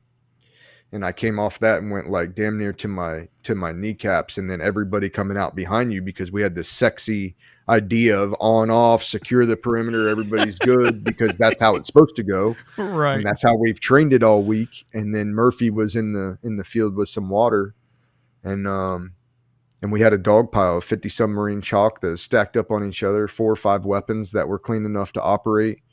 And the bitch of it was that if that Army pilot would have skidded forward 20 more feet, stopped 20 feet short, or went left or right 20 feet, from the center of that hole was dry land. It was just flooded in that area, right where we needed to go. And so, that didn't start out swell. Everybody's, flopping around and trying not to get, eaten. It was almost like one guy I talk about in the book, Travis Vocolo, the guy from, leaving that day with his dad. He was pack first down, and everything was under mud except from like maybe a little bit of his name tapes and like his knees. He was literally sinking, and he had to have other Marines pull him up, and it took his pack that had a small rocket on it. And we came back out and tried to find the pack later, and the earth ate it. And so that's the dire straits that we were kind of facing at that time. And then as we're trying to unfuck this situation, and get metal detectors out so that we can start sweeping up to our foothold compound. AC-130 gunship in the sky circling around, dropping IR canisters. It Rogers down to us and says, "Hey, you've got an enemy element platoon size closing on you from the north. Yep. Prepare to defend yourself." And that was on blast. And so, we had a young lieutenant scream something to the order of, "We're all gonna fucking die." At which point, 2 Bravo, my platoon sergeant, swiftly slapped almost the taste right out of his mouth, and told him to be quiet. More abruptly than be quiet. And I think he said, "Shut the fuck up." Yeah, I'm pretty sure he said, "Shut the fuck up, sir." Yeah. And he did. He shut the fuck up, and we started to kind of get our composure back. And you could look out there in the nods, and you could see them coming. RPGs up, machine guns, look like our weapons. And so we ginned up a mission for skids and brought Cobra. I think it was a Cobra gunship section over top of us. And, just before these guys come in, and we're about to lay this whole platoon out. And as they're pushing from their IP, we have to abort because one of the point men's IR flicker starts going off on the chest of the point man coming towards us of this enemy element. And it turned out that the Black Hawk dropping some of our ANA dropped them to the north of us, and they forgot to turn on their IR strobe light on their approach, which was something they were repeatedly told to make sure they did. First thing was to turn that thing on. And so, just like, again, out of the movies, abort, the choppers, and then back up to their holding positions. And then you look around the field, you shake your head and look at your guys like, "Oh my God, minute 1, crisis averted. All right, get your shit together. We still got to go. Like, it's not over. This is just the first 15 minutes. Okay. So perfect way to segue. This is the first 15 minutes of combat, not combat, non-combat. Because really, it really is. Shit was about to get real. You've wanted it for your whole career. Are you thinking, is this where it kind of kicks in? You go, wow, be careful what you wish for. That never kicked in, unfortunately. I know that at some point it seems like it should have, and it never did. I felt like I was right where I was supposed to be. So it's just like, try to learn from Staff Sergeant and some of the other sergeants, as much corporals, anybody I could learn from them. And other than that, put the training that I've had for the past, 8 years to use, and, just press on. And so it wasn't hard. It was just, I knew where my foothold building was. I had it marked out. I could see it. It was a matter of getting the guys squared away, getting a metal detector up front, and let's push on and let's, execute this plan. We all know our parts. We didn't plan to start this way, but damn it, that's what we got dealt. So we need to brush it off. A lot of the things I brush over maybe is that it was cold as shit that night. It was like 30 something degrees, 38, 30, 9, 40 degrees something. And now all of my Marines, now all my Marines are soaking wet and in 39 degrees and scared. And, I don't think maybe I didn't press upon that in the book enough. Like, the elements can beat you down if you're not prepared. And sometimes even if you are. So yeah, we pressed on and moved up, and we got to our foothold. There happened to be a well, a freshwater well there, which was awesome because we needed to punch bores and clean all the, all this mud off of a bunch of weapon systems. And, by the time we got that going, we started a fire for some of the guys that were colder. The sun was starting to come up then. And, from our foothold building, it was everything you don't want to see. It was an IED in open plain sight on the land bridge that we have to cross, with a command wire running into our neighbor building, into its front door, which is literally like hand grenade distance away from us. And, at some point right there early in the morning, we knew we would have to cross that bridge. Literally. We had talked about it. This is where we're crossing. And it has to, we have to make sure that IED is neutralized. And so, E-Man, my lieutenant, called up, they get some APOBs out here. And so we moved some APOBs out. And as we were setting the APOB pack up, and that's just obstacle breaching systems, a bunch of grenades in a line. They shoots out with a little rocket, lays on where you want it to lay, and then boom, they all blow up, creates a little path for you to walk in. The idea was to shoot it over and then sympathetically detonate any IEDs that were near that jug as secondaries or whatnot. And as we begin to set it up, that's when, the opening shots of Operation Mosh Tarak, pierced the air, I guess you could say. And they were just kind of waiting on us to I don't know what they were waiting on. The sun had been up for about an hour. Nobody fired at us. I think they were just trying to move their guys into place.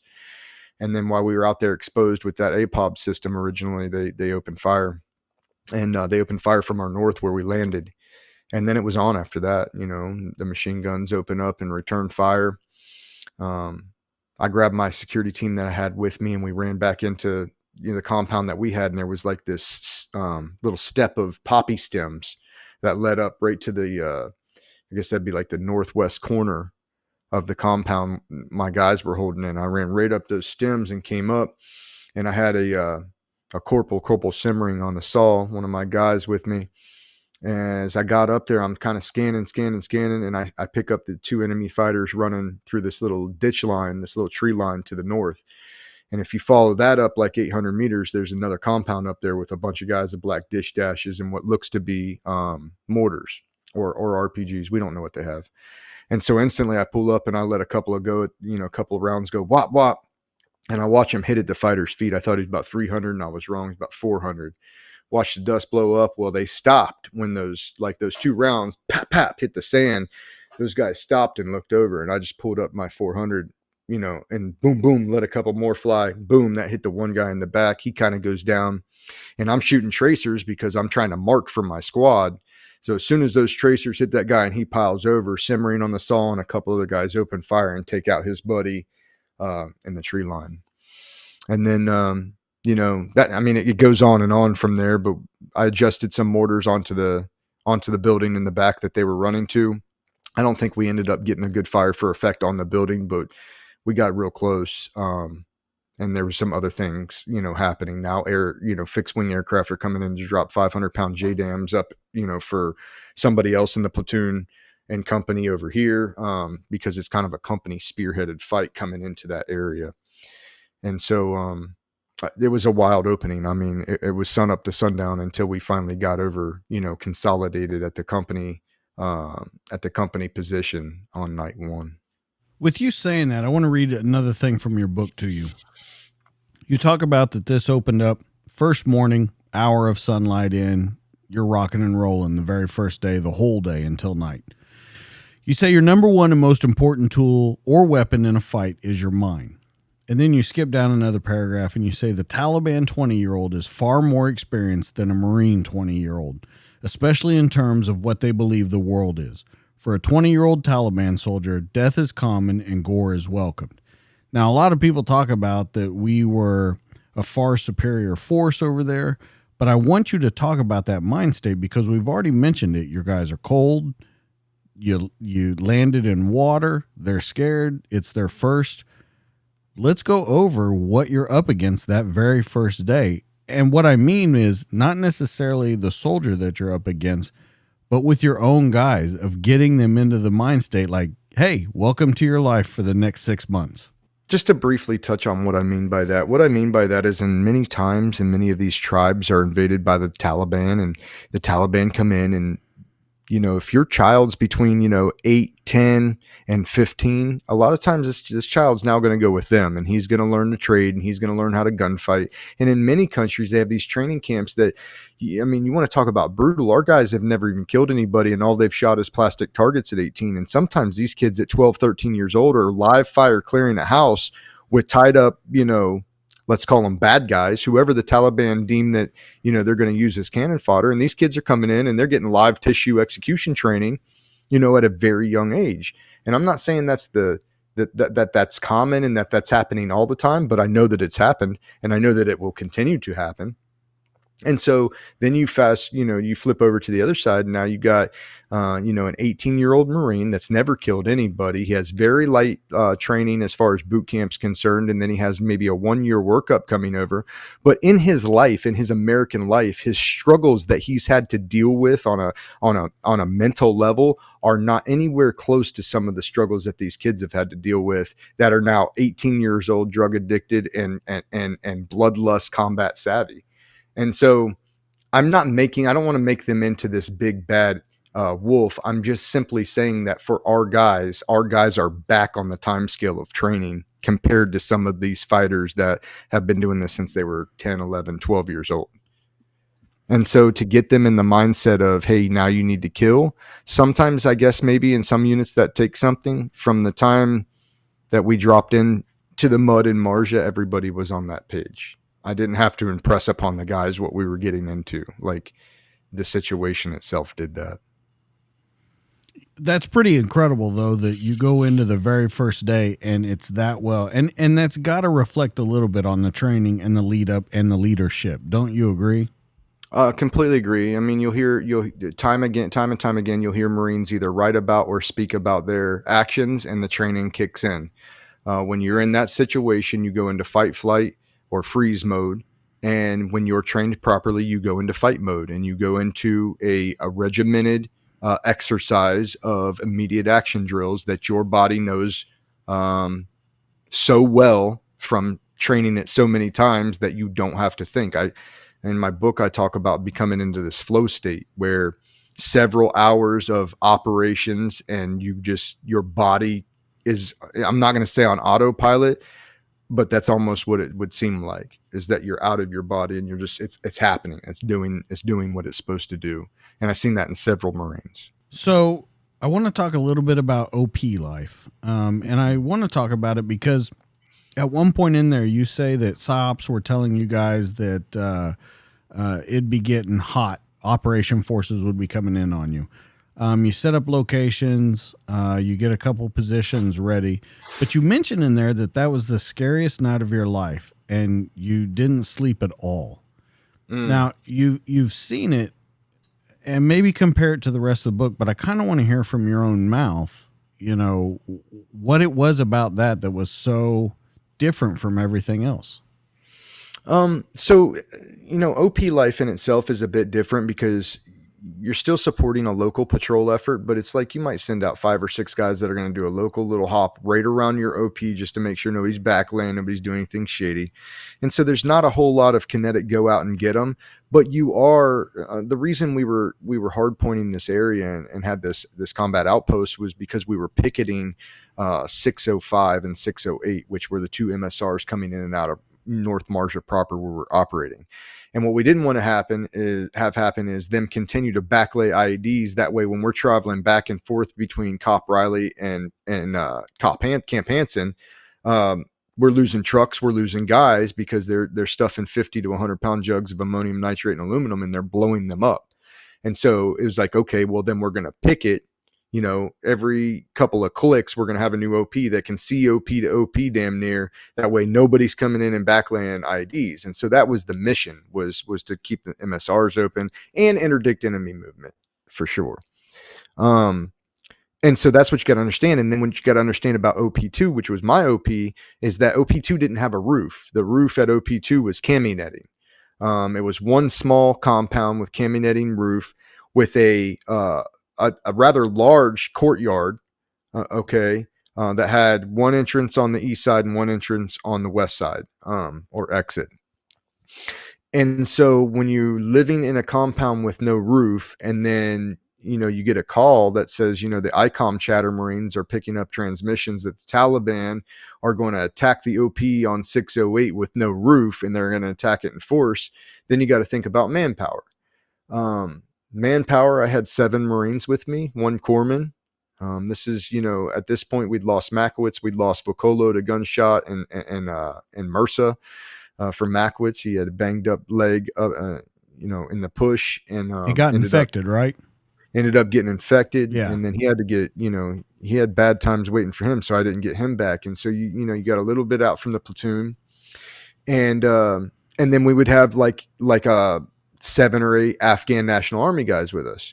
Well, what you got to know about Afghan National Army guys is sometimes they're going to operate properly, and sometimes they're not going to operate properly. Yeah, essentially. And then that night, particularly, we had guys that didn't want to help us stand to. We got, and when I say they didn't want to help us, there were times that because they were told to stand on post, these guys would pull grenades out and like want to pull a pin on it. And then you got to call somebody and be like, hey, can I kill him?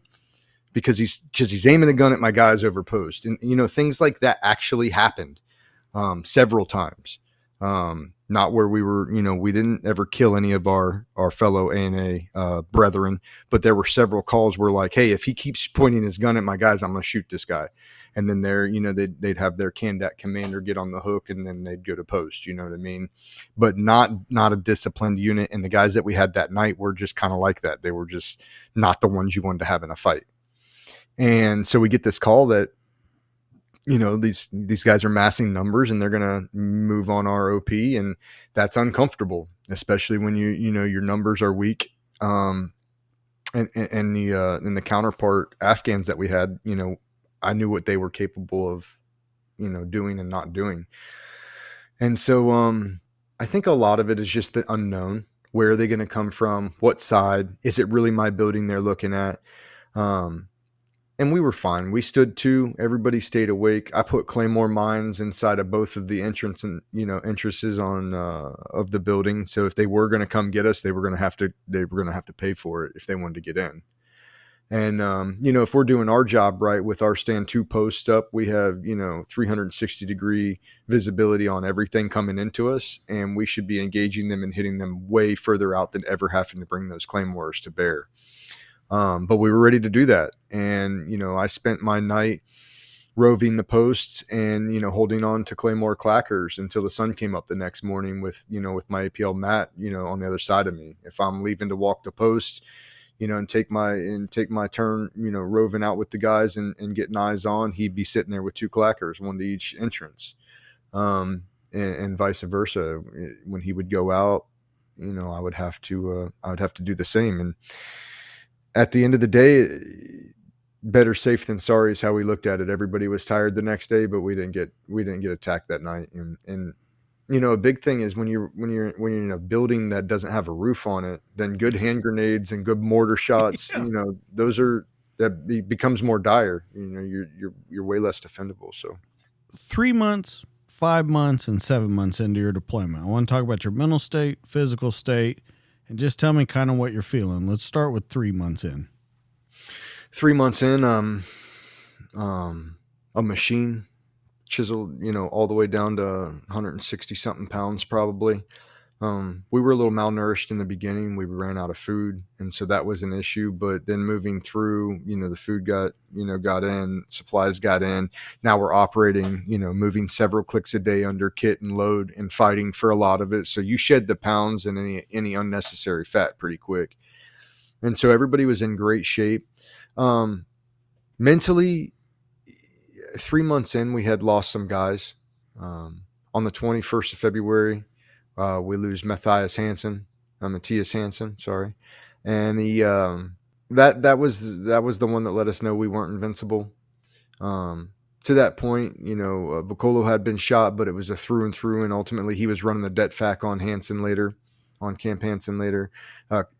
Courier had gotten shot, but he was from another platoon. We were there to aid on that day, and my squad had taken part in, kind of bailing them out that day, helping bail them out that day. It was a bad day for everybody, but it just, wasn't our platoon. And so our platoon still felt solid. And then when Matt got killed, it just humbled everybody. When I speak to Marines now, I tell them you can do everything right in the game that you play, and people will still die, and it'll still be your friends that you zip up into a bag at the end of the day, even when you do everything right. And that was one of those days. We had a classic mission, that we built off of some intelligence gathering from the night prior, and we went into an area. We went in reinforced and ready, and even when we did everything right, people still got killed. And so that's month 1, and a little bit of month 2, and was hard because we just kind of we went from 100 to 0. So if you ask me, mental health in that 2-3 month area, it was probably not good, because we went from, one block war to doing CAG operations while the rest of our company went out and continued to fight the Taliban, and we were stuck, at the flagpole securing LZs and such. And so morale definitely went down during that. But 6 months now, we're already, we're back out at Cop Riley, and we're again taking the fight to the enemy. We had a pretty cool op tempo where you're 10 months on, or you're 10 days on OP, and then you're 10 days on patrol, and then you're 10 days at Cop Riley actually standing the SOG and the post duties. And so that was kind of your break from being kinetic. And then, on patrol and OP duty, you're typically, out there mixing it up and doing some more offensive style operations. And so 6 months in, we were good. We were out at Riley. Things were good. We're, setting into a solid battle rhythm at that point. And then you go too much past 6 months, and you got guys, that are starting thinking about home, right? And how you don't want to be the last one injured before the end of the deployment, or you don't want to make it that far. So, and I'll be honest with you, I would say that for myself, and I know a lot of guys are different, but for myself, prayer was a big thing to me to stay sane and to keep my to keep the right headspace. There were several times throughout the deployment where I felt like things were coming undone, and I would resort to prayer. I would resort to, something higher than myself, to explain things. And so I think a lot of guys did on that deployment, to keep their moral, sanity in check. Cause you see things over there that as a Westerner, you don't see. You see things like most of the damage, I think psychological damage that I would chalk up for that deployment. Most of it, nearly none of it came from killing the enemy. I don't lose sleep killing the enemy. But the cultural differences where, young boys and girls would be offered up as sex to commanders, because that's just what they do there. That's weird. And that hits you weird as a Westerner to walk into a, to be patrolling, and then to walk into a courtyard where there's two kids that have pigmentation discoloration on their skin and maybe a cleft lip, and they've got metal collars on with 3 foot of like pit bull puppy chain and a bowl of slop sitting there. It's 120 degrees out, and they have a loincloth on, and they're drinking, canal water out of a bowl. And it's just like, when the culture is that much different, that's the things that rocked me. When your child is worth 10,000 American dollars, because you just have another one and it's no big deal, and that's the best that you can get because they were hit by an errant rocket or something like that. Like, when you see those kind of things, that's the things that would mess with me, I suppose you would say. And so for things like that, like, you can't do anything about it either. So it's not like you can just put 2 in the chest of their mom and dad, because that's what you want to do, but you can't do that. And so you have to level that somehow. And for me, the way that I tried to level that was, through prayer. Well, it's funny that you say that, because I've heard other guys on the show say it's not what they did that sticks with them. It's what they didn't do that sticks with them. And I think that's pretty much saying exactly what you're saying. It is a different. One other thing about that, before we kind of move on to transition, leaving the service, I want to talk about patrolling the bazaars at night. I mean, doing anything at night over there is creepy, but when you start doing it in an area where you've already taken contact and you already know bad guys, have already exploited this terrain before, then yeah, it's never fun.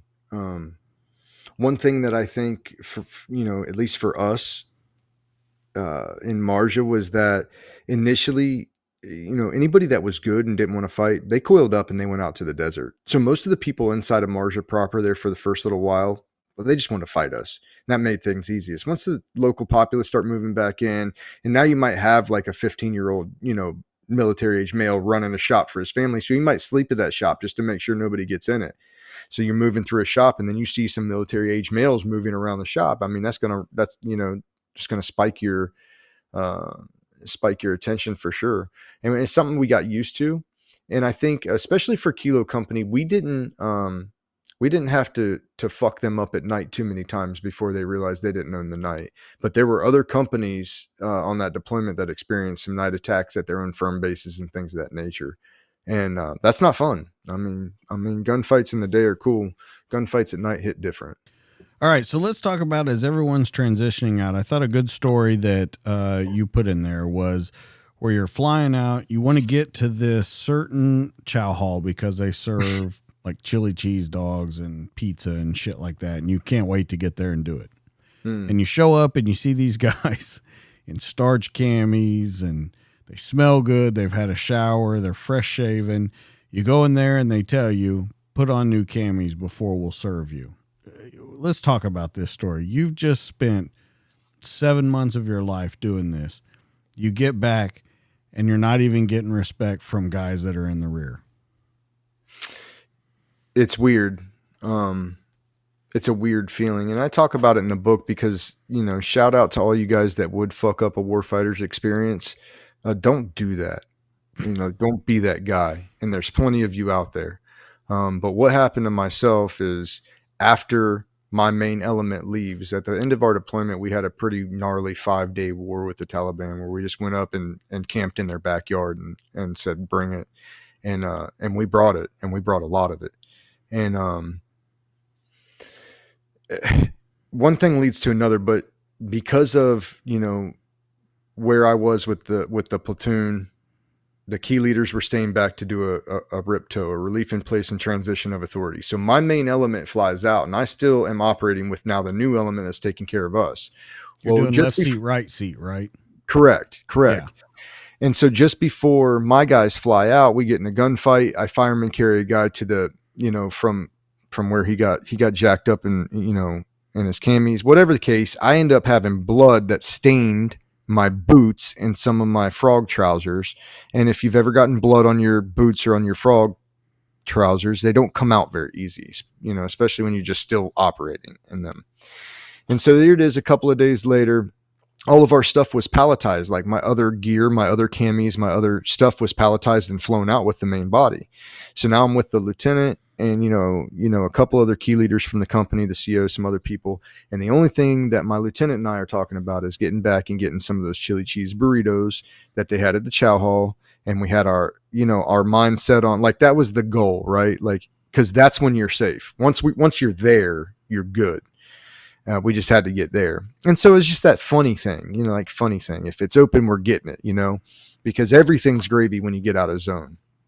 And then, so we get out of zone. One thing leads to another. It's like it's a dicey flight out of Marjah, because it was daylight and a slow 47, with a pilot that felt like he was taking off out of New River in no duress. And we were like, dude, you are in Marjah. You need to climb now. That kind of flight.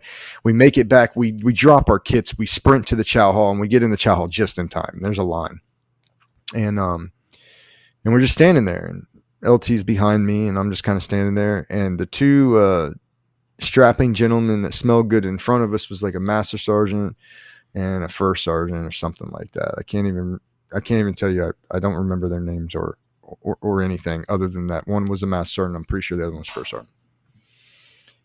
And, I'm sure we smell like shit. We've been fighting the war, at that point. It's the way I felt about it. And this is about to close, and then it doesn't open until 0, whatever, the next morning. And I haven't eaten since like noon before the last op. And the guy turns around and he's like, you got mud all over your boots and camis, and you guys smell like a horse's ass or something like that. You need to go clean up. Don't you think you need to be cleaned up before you come in here? And like, I just lost it. I guess LT could see the rage in my eyes, and, I still got my gun on me, and like I stiffen up, and I'm about to tell this guy, like exactly where he can shove all of that and probably, screw my career up. But, LT jumped in and kind of locked him on in his own officer way, informed them that wasn't mud, that it was dried up blood, that we were just coming out of the front, and that if they didn't have enough respect and decency to leave that be, then they could leave the chow hall.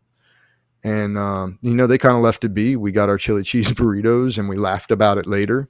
But it just goes to show you how disconnected one can become when it's not his people in the fight and it's not his element in the fight. Because bet you if that was his guys and his kids that came in there, he would have said something like that. It's just one of those things. Do you remember how they tasted? Delicious, I'm sure. No, I don't. A lot of people think about stuff like that, and I always ask like the small things, because a lot of people remember very strange things about those kind of final moments and stuff, but nothing really stands out to you. No, I mean, there's a meal I talk about in the book during the push that I distinctly remember being the best meal that I'd ever had. And it was because I was starving. It makes sense.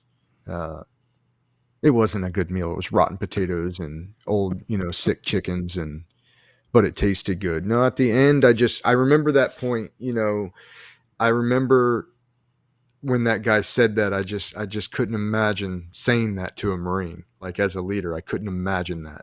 And so I think that just dampened the whole experience for me. Everything that I remember from the chow hall came from those couple of minutes, standing there thinking, you really don't give a shit. You don't know who these guys are that come in here. You don't know what they just did. You don't care. You just want pressed camis and people that smell good. And, it's a little note to why maybe we're in this mess that we're in with the service. So, well, and I think you bring up a very good point, the detachment. And I'm not only talking about detachment of maybe those guys that you weren't their guys and stuff, but you see it a lot in law enforcement and the military. When you have that higher up command, they have lost touch with what it's like to be on the ground. Mm-hmm. And just don't put any effort into learning it either, because they're moving into their next positions. Yeah, and it's unfortunate. And I mention it in the book a lot because I want people to know there are a bunch of me's out there that got out prior to Marjah because people fucked their situations up and their experiences up. Because people like the two jackwagons in that chow hall showed their faces earlier in these Marines' careers, and it just ruined them. Like, well, I don't believe in that. I don't want to follow that. And when you have too much of that going on, then you're going to have retention problems and you're going to have different issues with your force. When you open it up to allow bad leaders to come to the top, and then influence Marines, and there's ripple effects to that. I always say there's ripple effects to good and bad leadership. Well, I think the Marines are the only ones that reached their retention goals this year, correct? They did their indeed. Enlistment goals. They're the only ones that did, correct? The only ones, and I think the only ones that achieved a strong or better rating when they reviewed all forces. No, I mean, maybe it was the Army was also strong. But I know the Marine Corps was. Let's talk about what you're doing now. Let's talk about leaving the service. You left on the last day of 2014, correct? That's right. So the last day of 2014, once again, we got to get back into your mind state. You've seen combat. You've done all these things in your career. You're hurt. You have a TBI. You have hearing problems.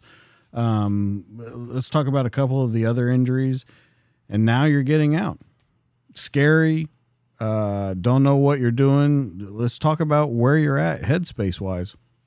Oh, yeah, I was in bad shape getting out.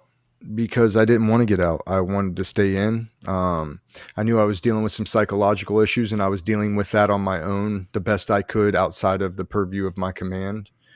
Because if you have psychological issues in the Marine Corps infantry and your command finds out about it, there's a negative stigma that comes with that. And then, you got to think about trust and confidence in somebody leading a squad. And that's the direction that goes. And, in my life, in my career, the only thing I knew to do was just to go faster. And so I sought out the MARSOC recruiter, wanted to get a seat to ANS, did their special naval warfare physical, and I got flagged for my ears from that physical. And so I'm like, okay, whatever. They wanted me to go back and see a specialist. What I thought they were going to do is do what they do in the regular infantry and reset my baseline and everything would be fine. And instead what happened was I went to a professional audiologist on Mainside Camp Lejeune who ran me through a series of tests, which I did not do well on at all. And from there, she basically mandated that I needed to go to the TBI clinic because both of my eardrums they thought were ruptured. I didn't know that. I'd never been assessed for that. I had 82 millimeter mortars dropped on me in Marjah at a pretty close proximity to where my ears took some damage. And I knew that probably from that point, but I'd never went and got them checked out. Again, because in Marjah, if you went and got checked out by somebody, you ran the risk of losing your squad or the ability to operate. So when I failed that test, though, basically she did the look at my eardrums, realized, yep, you got 2 ruptured eardrums, and you have this much hearing loss in this ear, this much hearing loss in this ear, and they deemed me non-combat deployable. And as an infantryman, that's and I was an instructor at the School of Infantry at the time. It just took all the wind out of my sails. They said I couldn't hear good enough to control a squad in combat. And so, what do you do with that information? I felt like they took my entire purpose away from me. My entire identity as being a, infantry leader in the Marines, a grunt. And now what do I do? I can't deploy anymore. Like, now what do I do? Makes the chances of being a gunner kind of go out the window. I go to this clinic. They realize that there's a lot of brain damage. They call it gray matter or white matter. I'm not sure which one they've settled on, but it's permanent brain bruising. They say that they're surprised that I don't already have neurological issues from the amount of, stuff that they're seeing, and that they're going to recommend that I be moved to Wounded Warrior Battalion and then, retired, put on a med board. And that's just not what I wanted to hear. I thought that I was checking into ANS, to go to the pipeline to be a raider, not in my career. So I struggled hard, really, really hard with that.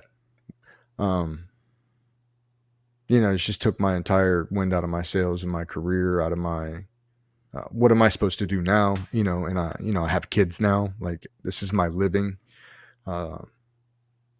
And that was a hard time. It was a year long that I had to stay at that battalion, while out processing and while I'm doing therapy and physical therapy and trying to get my brain right, and to every day go in there and be beside Marines, but I'm not allowed to be, I'm not allowed to do my thing anymore. That was hard. And like, all your buddies that see you, like, hey, why are you leaving?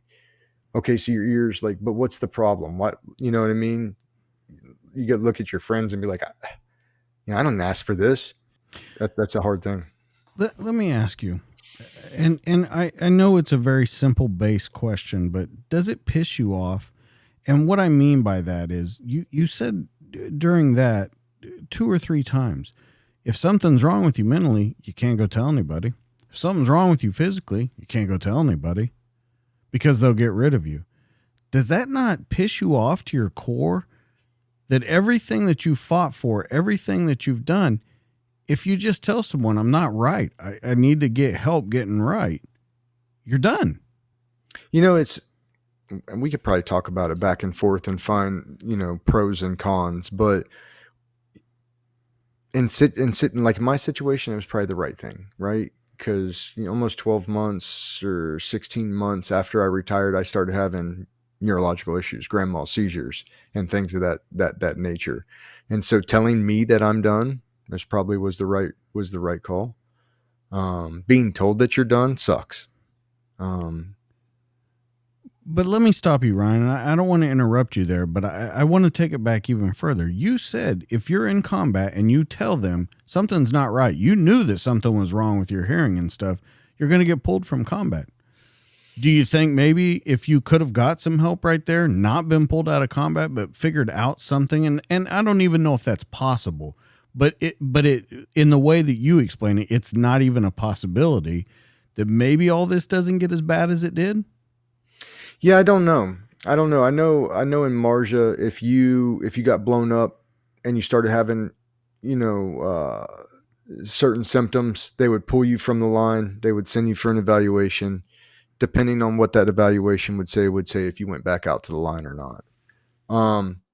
Now I'm an advocate for that. Now I'm an advocate that says our corpsmen should be trained the same as staff on the side of a football sidelines at an NFL game. And if they see something in the eyes of that Marine that's, that goes along with signs and symptoms of post-blast concussive disorder, those guys, whether it's the squad leader or the corpsman or both or the LT, as soon as somebody can verify, yep, he ain't right, he needs to be pulled. And it shouldn't be his call. It shouldn't be up to a squad leader like me to say, no, I'm good, I'm pushing.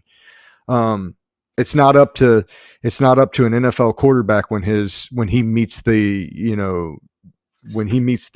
criteria for having brain damage or a head injury, that he gets pulled out. This is the number of games. This is how long we need to make sure he's not completely scrambled. And if he is, these are the actions that we should take now. Like those SOPs already exist. And so why we can't replicate those SOPs in the infantry line is beyond me, because I think a lot of these issues that we're having are people with damaged brains, with blown up brains. Now, does it piss me off to say that didn't happen for me? Or does it piss me off that when you show any sign of injury that you get that negative stigma? That negative stigma shouldn't be there. You look at the special forces does this. They keep the guys in the teams as long as they need to recover. They take care of them. They put them under their wing. And I think what you have in the Marine Corps line infantry is you have just the big machine. And this is just a little cog. And all we got to do is pull this little cog out and we'll put this other little cog in. And then this cog is, just he'll go recover somewhere. But it's like that, detached from all of his buddies and sent to a battalion where he knows nobody to try to get better. And so I think we have a long way we can come there. And that's not just guys in recovery, that's guys in transition to get out too. You spend a career building this person into a machine, a killing machine, and then you spend 2 weeks in the SEPs and TAPs administrative class on showing him how to get out and transition. That we fall flat right there. And I think we do it service wide. I always ask this, maybe there's not an answer. I would like to hear yours. So how do we fix that? Because this seems almost at a cellular level now. We know what the problem is. Enough people have said it. There's enough advocates out there that have done it. Alternative therapies have been introduced. Better ways to transition have been introduced. Yet we seem to be moving very slow towards that end goal. Yeah, I think there's a lot that can be done. I think a longer SEPs and TAPs. I think separation from the service should be, in my opinion, a 3 to 6 month process. It shouldn't be this 2 week hurry up and check out. Now we don't need you anymore. You're off our boat space and boom, you're out as fast as possible.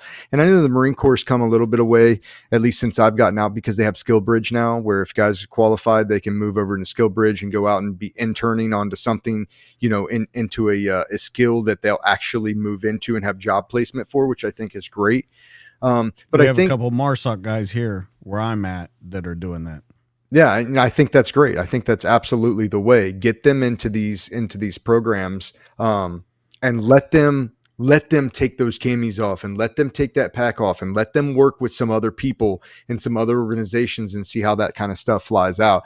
Don't run. And the Marine Corps was bad about it, and I don't know if they still are, but op tempo was different when I was in, but they were real bad about, we're going to run you right up until 30 days till, and then, maybe even 2 weeks till. And then we're going to give you a bunch of the staff duty because you're not out there training like the other boys. And then you need to hurry up and check out. And then it's like, boom, you're gone. It's like, what are we doing? What this was a national treasure yesterday, and today it doesn't matter. What are we doing? And that's the way I feel about it. And I feel like there could be, I think that we have a ways that we can still come. And I think a lot of that is due to poor leadership at senior levels. I really do. I believe that there are units that have great leadership and their guys' transition processes go much smoother. And then you have these other guys that are going to squeeze, every dime out of that cog until the time's up. And then, well, that's not my cog anymore. I don't have to worry about that cog. And it's still a national treasure. It's still a Marine NCO or otherwise that gave his time and life to be out here. You don't treat them like that. They're not expendable. So I think there's a ways that we can go about it. Getting through the bureaucracy and the red tape and what class is going to be certified and who's going to get the contract and all the procurement issues that come along with, bringing a contracted agency in to do something like that or start a new system up. I think that is what it is. You look at the amount of red tape and bureaucracy, the hill that you have to climb, and I think that keeps most people out of it.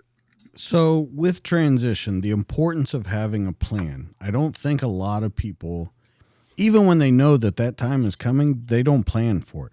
They just think, hey, I'm getting out. I'm going to start this new thing. It's going to be great. And we go back to that, that romanticizing what's about to happen. And then it fucking kicks them right in the face. And they realize, oh, shit, I don't have a plan. I don't have a purpose. You mentioned it yourself. How do we, as guys that are on the outside in law enforcement, first responders, military, guys that are out there, how do we help bring those guys out, slow down that tempo, and get their plans organized with them? I think a lot of like what you're doing, what I'm doing with my platform, what a lot of guys are doing, they're trying to give back now. We're trying to say, hey, this is how we did it and it didn't work well. So maybe you can learn from my mistakes as a way to not have to repeat them again. And that's one of the big reasons I started my show was I realized that, I lost my purpose. I became stuck. I abused alcohol, time with my family, time with myself and my, getting in my own way, clouding my own thoughts up because I was trying to change what I thought was becoming of my life. And that's just a way to get stuck. What people don't tell you about your service in the Marine Corps is that, it is some of the most proud moments that you'll ever have because you're selflessly giving of yourself. You're doing something that's so much higher than self that, you don't even realize it at the time, but it's so much higher that it creates this, it manifests this thing within you, this personality, this trait that you identify with.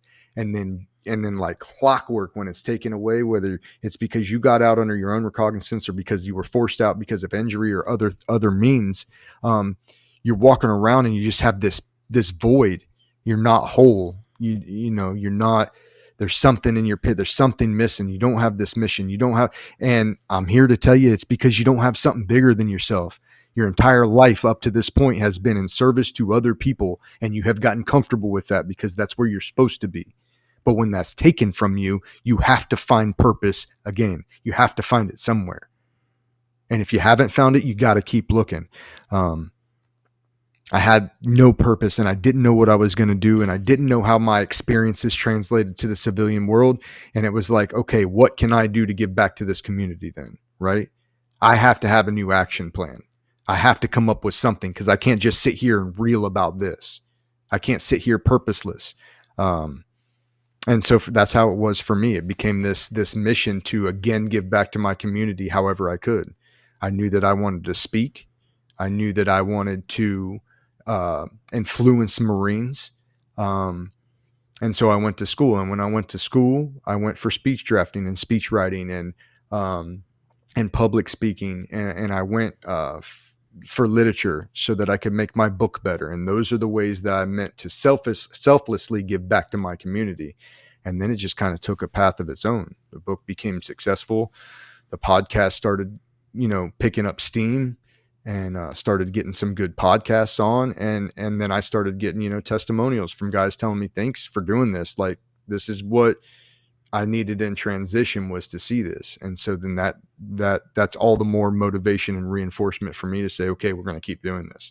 Do it as many times as we have to show these guys that even though you've been downrange, your life doesn't have to be this.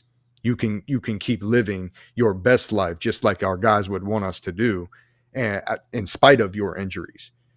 And we'll figure out how to correlate that back to the Marine Corps, and we'll figure out how to give back. But it's not just stop and say, oh, my time is done. My purpose is up. Purpose isn't up. Well, let's talk about the podcast a little bit. And we've kind of hit around it a little bit in here. But let's talk about what you're doing with it, some of the guests that you're talking to, and what you're really trying to hope to accomplish with it. Yeah, I mean, it's just that it's I started a choices, not chances. That came from our Lieutenant in Marjah. Is one of the speeches he would give. He'd say, and life, life is 99% the choices you make and 1% the chances that you're put in front of you. You always have a choice. You control your attitude and your effort. And if you control those two things, then you can control at least that, and make good choices. If you make good choices, you'll have good outcomes. If you make bad choices, you're going to have less than favorable outcomes. And so we launched a podcast. Myself and Matt Charette launched a podcast, and it's been great. I like to show guys that I know personally have been through the rigors of war and have decided not to be a victim on the backside of it, and have decided to stand up and say, no, it's okay for you to beat your chest and say, I'm a man and I did these things. That's okay. That's okay in this area, of your life.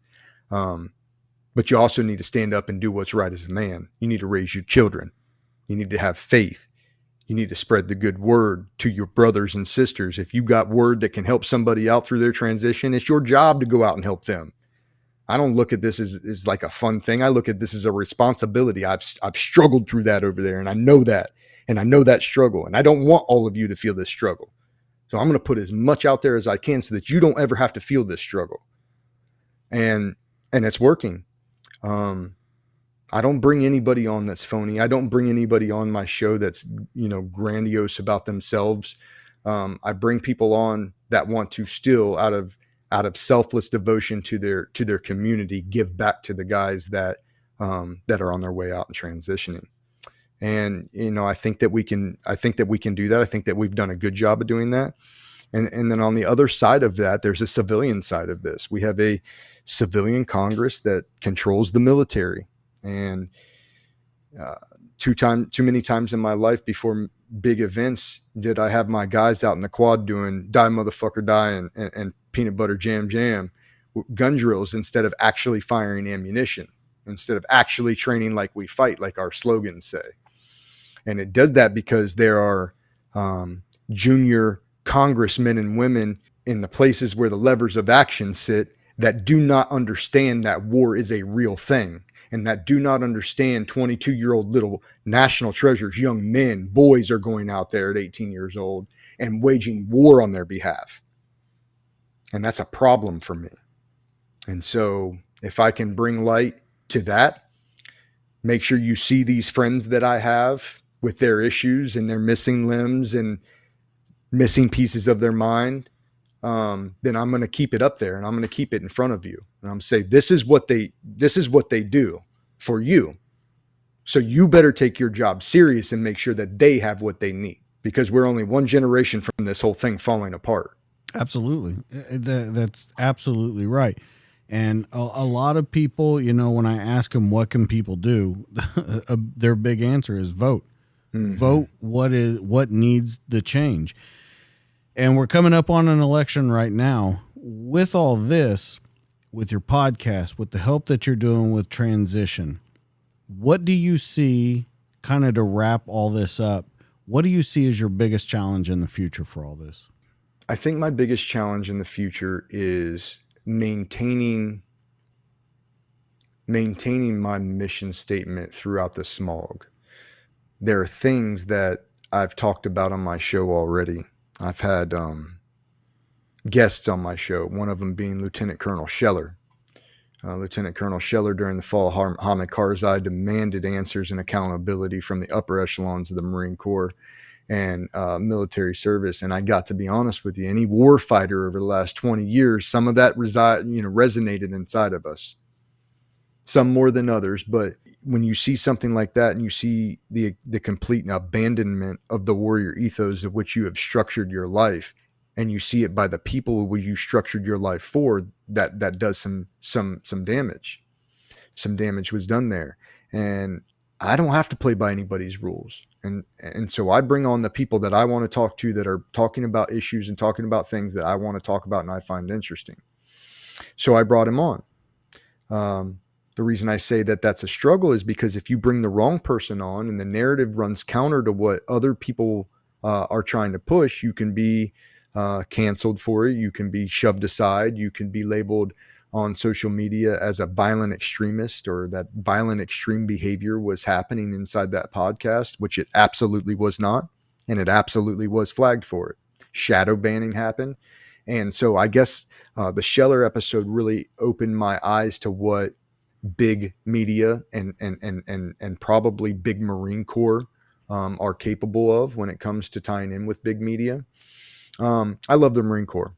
I love the Marine Corps. I've had several Marines on, and the reason I talk about these issues is out of my love and protection for the Marine Corps, because you cannot, there are certain places, in my opinion, that you cannot introduce this woke ideology that we are seeing across the nation right now. And that's one of them. It doesn't work there. You have to go somewhere else. And I think that will probably be a struggle for me. Now, I just had, and tomorrow I released the trailer for Chief Warrant Officer 5, Gunner LaRose, senior gunner in the Marine Corps right now, Gunner LaRose, part of the Joint Task Force on the lethality for the Marines for new force design in 2030. Speaks to drones, speaks to new equipment, new procurement, talks about the legacy of the Marines and how it's still strong, talks about the things that he's witnessed with the new force design and drone warfare, incorporating combined arms dilemma against the enemy. We had a great conversation coming from one of the senior tactical advisors to the entire Marine Corps. And so we've battled back, but there will be struggles when running contentious stories or shining light on contentious stories in the future. All right. Where can people find you, man? They need to get this book. They need to get onto the podcast. They need to just hear about you. Let's talk about it. Where can they find you? Yeah, so Choices Not Chances podcast on Facebook and Instagram. You can find me at Ryan Rogers on Instagram as well, on Facebook as well, Ryan Nicholas Rogers. The book is Lions of Marjah. You can find it on Amazon.com. Price to sell. I also have copies if you want them inscribed. I have some copies at the house that can get out in the mail, and you can just get up with me on any one of those social platforms through DM. I also have a website at www.choicesnotchancespodcast.com. All of our latest stuff is on there, and you can essentially get to me through any of those outlets through the messenger. Any last messages that you want to put out to the audience? Yeah, guys, if you're stuck, there's ways to become unstuck. Get online, get on some of these podcasts, these personalities. I highly recommend Jordan Peterson, Jocko Willink, Joe Rogan.